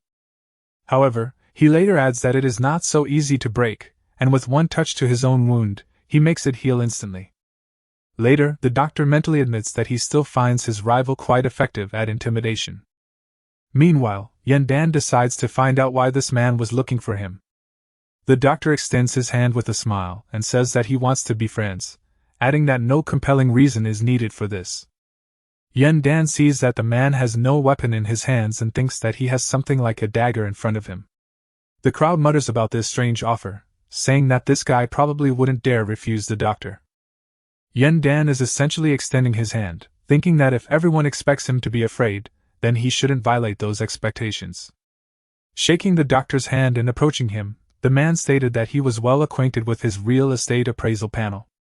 Smiling, he thinks that his new friend's true talent is called spirit word. The doctor receives a system notification that his abilities have been revealed and identification is complete. Yen Dan receives a notification that the doctor's control panel has become available to him. A system message was broadcast throughout the game zone, introducing Dr. Lin Chi and detailing his talents. This man possessed divine vision, allowing him to see things that were inaccessible to other people, and this information caused a storm of delight among the crowd in the square. The crowd discussed how they knew the doctor was powerful, but had no idea exactly how much, and added that it was no wonder now why he was so highly valued in the tarot. However, the players, reflecting on the life-changing effect that was noted as Lin Chi's ability, themselves wished death on their new friend. Yen Dan understands that the doctor's skills and characteristics far exceed his own, especially given his special tactics. As a result, the swindler comes to the sad conclusion that he will again be unable to dodge the enemy's blow. At the same moment, the doctor prepares to destroy Yen Dan, practically flying through the air and closing the distance between them. Ling Chi takes out a similar dagger-like weapon from her hand and aims it at her opponent's stomach. At that very moment, he swings his arm and lands in a completely empty space, leaving a crack in the floor of the playground. A second later, the doctor realizes his defeat in this battle, realizing that Yen Dan somehow miraculously escaped his attack. The next moment he says with a forced smile that what just happened is very interesting. To this, Ling Chi adds that he remembers the status of the swindler, which was brilliantly demonstrated in this evasion of the attack. Yen Dan appears elsewhere on the playing field next to his opponent, who turns to someone and comments on his speed. After this, the guy hears a familiar voice, which says that he was saved because she was tired of looking at this nonsense. A second later, Yen Dan sees that all this is being said by Xiao Luo, who came to the square with her father, and orders her not to be rude. The boy realizes that this girl saved his life, and her father introduces himself as Jiang Yi, and his daughter as Jiang Luo. The husband extends his hand to Yen Dan, saying he is glad to meet him, introduces himself as the fraudster, and thanks him for saving him. After this, the man asks if they have been to the old Anling cemetery and talked to him. The father confirms this, saying that he did not expect that fate would bring them together again, and Lo notes the boy's good memory. Yen Dan sincerely asks why these two decided to save him from the doctor's powerful attack. Lo enthusiastically points her finger at Yen, which her father immediately forbids her to do, and states that she likes people who don't give up even when they seem weak. The father claims that they recently found themselves in the same instance, where the situation was somewhat unusual, as no one wanted to team up with them. To this, Jiang Luo replies that everything happened this way because everyone present was too weak for them. To this, the girl adds that it is enough to simply talk about it, otherwise her father will be offended. To this, Yen Dan replies that he just wanted to play the new version of the game and asks which version they are playing. Upon hearing this, Jiang Yi immediately declares that he will pass on the information about the storage conditions of his copy. It was a 3-player game set in a society where everyone's life could be monitored by others and everyone could be labeled socially. People who are considered ideal belong to the elite, while the lives of the lower classes are full of reproaches and suffering, which seems very interesting to Yen Dan. Hearing the interested voice, Jiang Yi is about to ask if the boy agrees to team up with him, but this moment interrupts him. Yen Dan claims that if they team up in this game, it will not bring him any personal benefit. An irritated Jiang Luo calls him ungrateful, saying that she wasted 5,000 points, and Jiang Yi claims that it's good that the guy at least thought about it. Meanwhile, Yan Dan wonders what players are doing in these lines, suggesting that there is no room for mercy in a deadly struggle for survival. Jiang Yi decides to continue convincing the guy that they have no stupid intentions and prepares to show him her game panel. The commission describes him as a player from the instructor group and notes that he is available to assist with training and professional development at other times. The panel also displays strength, agility, and intelligence stats, as well as the player's overall rating. This assessment says that Jiang Yi always helps newcomers who interest Yang Dan, and in his opinion, this is not so bad. Then Father, looking at Jiang Luo, somewhat irritatedly introduces himself as Calculator. The description talks about a real talent in calculations, indicators, and also the fact that she previously ranked 99th among the winners among newcomers, but is now in the reserves. This situation, where he had lost his former grandeur, made Yan Dan burst into laughter that he barely contained. Seeing this, Jiang Luo immediately shouted at him to shut up and not laugh at her. Then, clutching his stomach from laughter, Yan Dan apologizes and says that it is not funny at all. To this, the girl again asks him to shut up, to which the father replies that she should not be rude. As a sign of trust, Yan Dan shows off his game panel and asks why they think the doctor attacked him. Jiang Luo loudly bit into a piece of pink spiral-shaped lollipop and began to explain. This is all because, according to her, Yan Dan poses a serious threat to the 100th winner of the Rookie Championship as a strong opponent. To this, the guy only repeats the girl's last words, not understanding how all this works and why he is already competing with someone. Jiang Luo, with a happy expression and gestures, understands that Yang Dan knows nothing about this, and with great pleasure prepares to explain everything. The girl stands in front of the guy and says that she will tell him everything as the second contender for the title of owner of the new arrivals. Within the framework of one specific version of the game, many newcomers participating in it are assessed and a certain rating is formed. As a result of this evaluation, the owner of the new arrivals is selected based on the best results. Once a newbie has accumulated 3,000 points, he can easily apply for this status if he wishes. The person who scores the highest number of points among all applicants within 3 months will become the winner among newcomers and receive a number of awards. Since the fight for this title never ends, the winner of the new title always attracts the attention of many players. The Doctor or Ling Chi card has the same indications as the Yang Dan, but in this version it tries to enhance them with the help of the tarot. Thus, Jiang Luo comes to the conclusion that the Doctor wants to kill Yan precisely because of this, because of the intense competition for the place of the owner among the new arrivals. In the end, all the other significant contenders for the title somehow joined one group or another. However, Yan Dan is a new headache for the Doctor, who is trying to take his place as the master of the new arrivals. Jiang Luo concludes her explanation by saying that the swindler could turn to her father, whose talent allows him to learn a lot about counterfeits. Father confirms this by saying that if Yan Dan doesn't understand something, he can easily ask him without any additional rituals. Jiang Yi touched Rascal's forehead, causing a small blue glow to appear, as if dotted with small white spots that looked like stars. Thus, the man conveyed the basic information about the material they were about to study, at least the information he had managed to gather, and which he wanted to share. Yan Dan was a little shocked by this, put his hand to his forehead and was unable to say anything due to the shock. Eventually, Rascal comes to his senses and thanks Jiang Yi, who tells him not to worry too much about it. Meanwhile, Jiang Luo, declaring that there was no point in wasting time, hurried to the entrance of the copy center. In a matter of seconds, the girl rushed forward, with Yang Dan and Jiang Yi following behind her. Suddenly the man called out to the boy, without taking his friendly smile off his face. Jiang Yi declares that he wants to give something to Yang Dan, and his face suddenly becomes serious.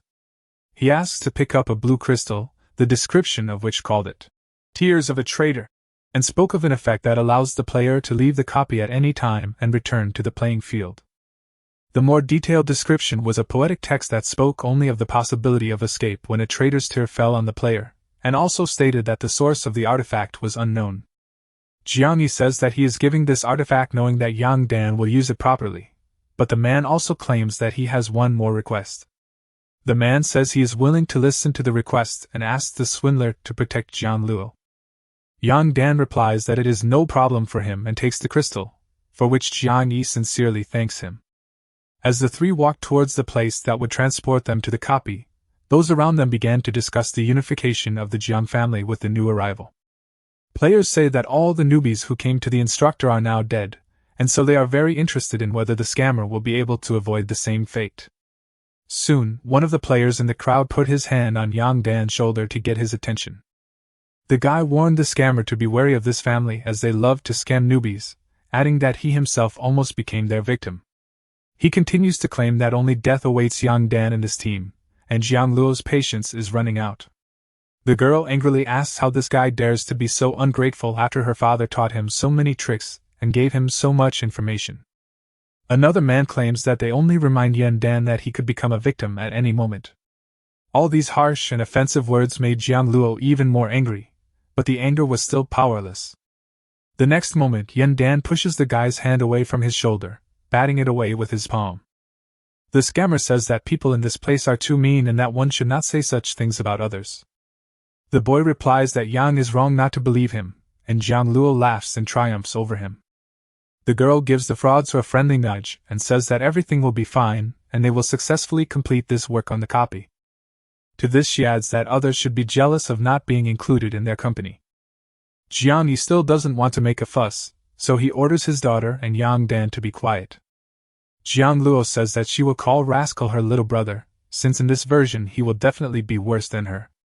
Yan Dan, with a somewhat tense, forced smile, says, "So be it."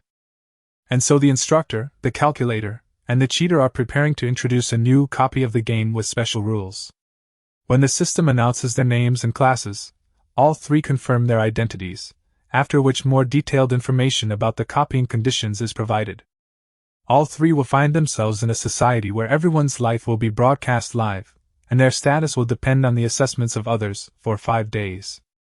Yan Dan wakes up in the luxurious bed in an antique outfit, watched by 17 people on live television, amazed that he is in this very replica. The scammer hears someone calling him and saying that this guy has already slept for 9 hours and he needs to get up and take a shower. The sound repeats several times, like an alarm clock, so Yan Dan decides to turn it off by reaching out his hand to the source of the sound.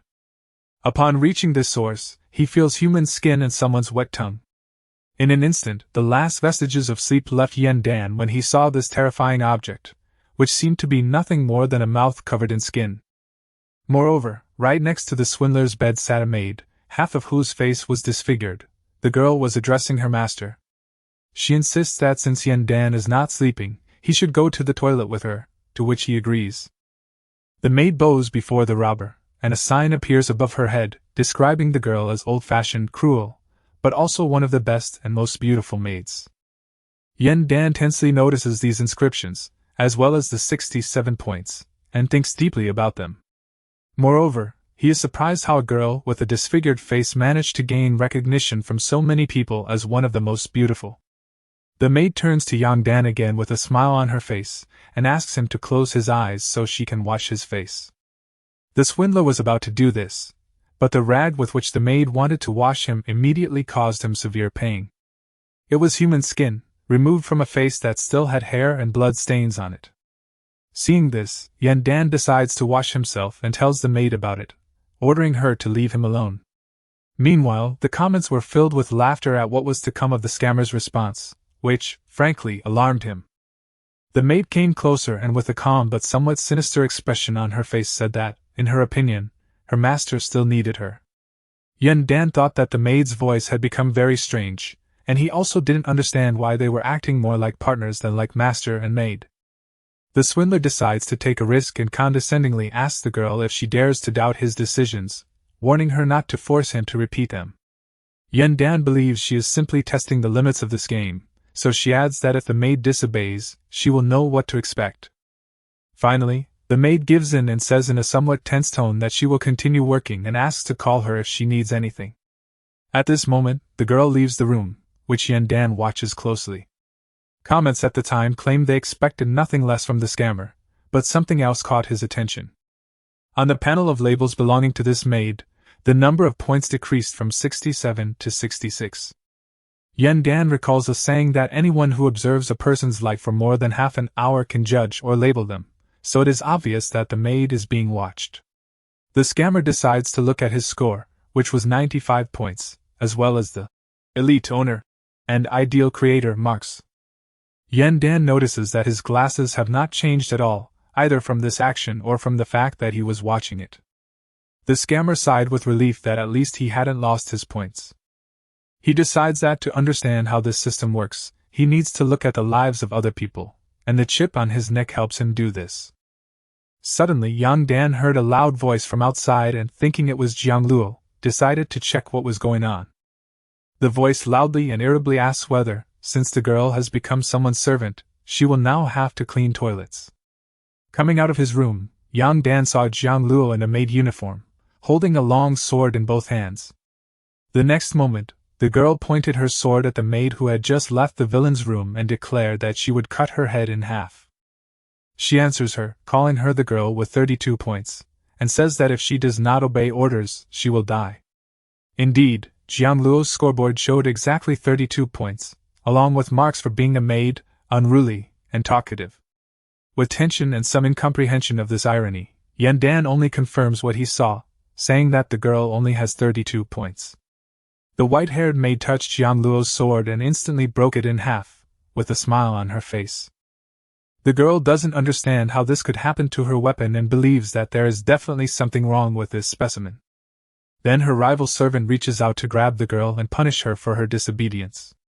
This maid grabs Jiang Luo by the neck and lifts her into the air, maintaining a sinister grin on her face.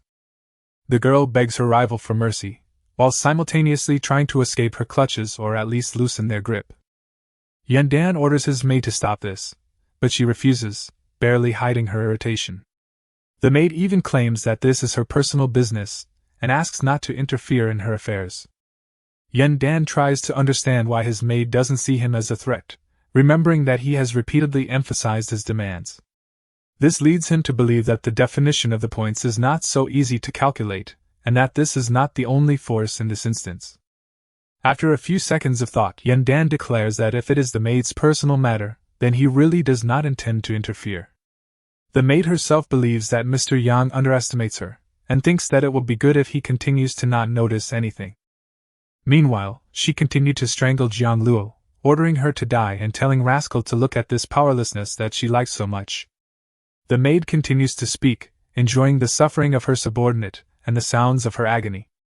Meanwhile, commentators were surprised that the scammer gave up so quickly on trying to save the calculator, and that Jiang Luo could die so quickly. With tears of joy in her eyes, the white-haired maid told Yen Dan to look at the dying girl in her arms. However, the next moment there was no trace of this pleasure left, only disappointment and pain. The maid lets go of Jiang Luo, turning into a fountain of blood, and the girl finally breathes out calmly. The maid herself begins to fall with a wounded neck, from which blood was still flowing, splashing all over the room. Later, she falls down with a knife in her neck and sees Jiang Luo in front of her with a slight smile on his face. The maid weakly tries to call out to Mr. Yang, but he only says that he doesn't like what she's doing. With blood stains on his face, the swindler adds that these 66 points are starting to irritate him. Yen Dan pulls the knife out of the white-haired maid's neck and tells her that she should have been quieter. The swindler asks the already dead maid why she didn't close her eyes, while simultaneously wiping the blood from her face. He then closes the maid's eye, who is able to close it herself, saying that in this way he is helping her. After these words, Yen Dan stands up and orders the maid to rest and not to shout like that anymore. Meanwhile, over 4,000 viewers watched the broadcast, discussing the swindler's cruelty and his assistance to Jiang Luo. The girl herself, still holding her neck, sincerely asks if she has any remarkable talents. Yen Dan agrees, realizing that one of the talents is the concealment of information, the so-called digitization, which can also be used as telepathy. When the swindler saw Jiang Luo in the maid's arms, the maid sent him a telepathic message that she was okay and suggested that they stage a scene to try to figure out the reasons for the maid's behavior. The next moment they received a system notification about reaching the 5th level as a result of the successful implementation of the plan. Jiang Luo conveys the message that since their conversations cannot remain secret, it is better to exchange information telepathically, to which Yang Dan agrees. The girl wondered how she could become a servant, and the rascal an aristocrat, to which he replied that perhaps she treated people badly.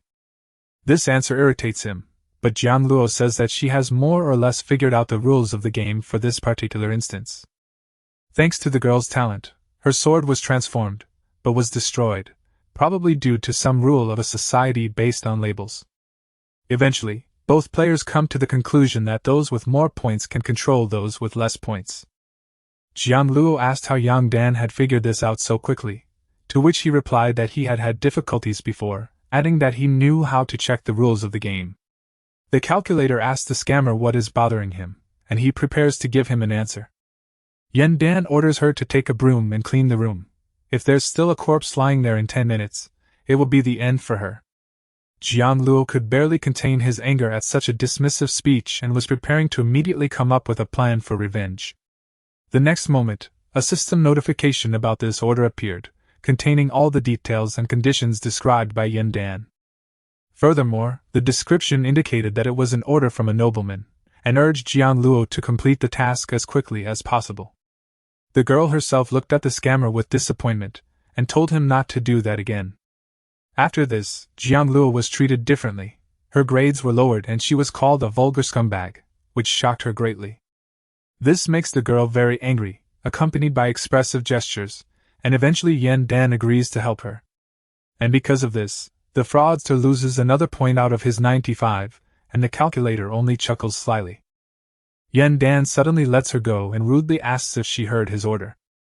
The enraged computer sends a telepathic message to the scammer, asking how dare he behave like this. Yan Dan only answers the question of what she can offer him in exchange for these actions, while maintaining a polite smile on his face.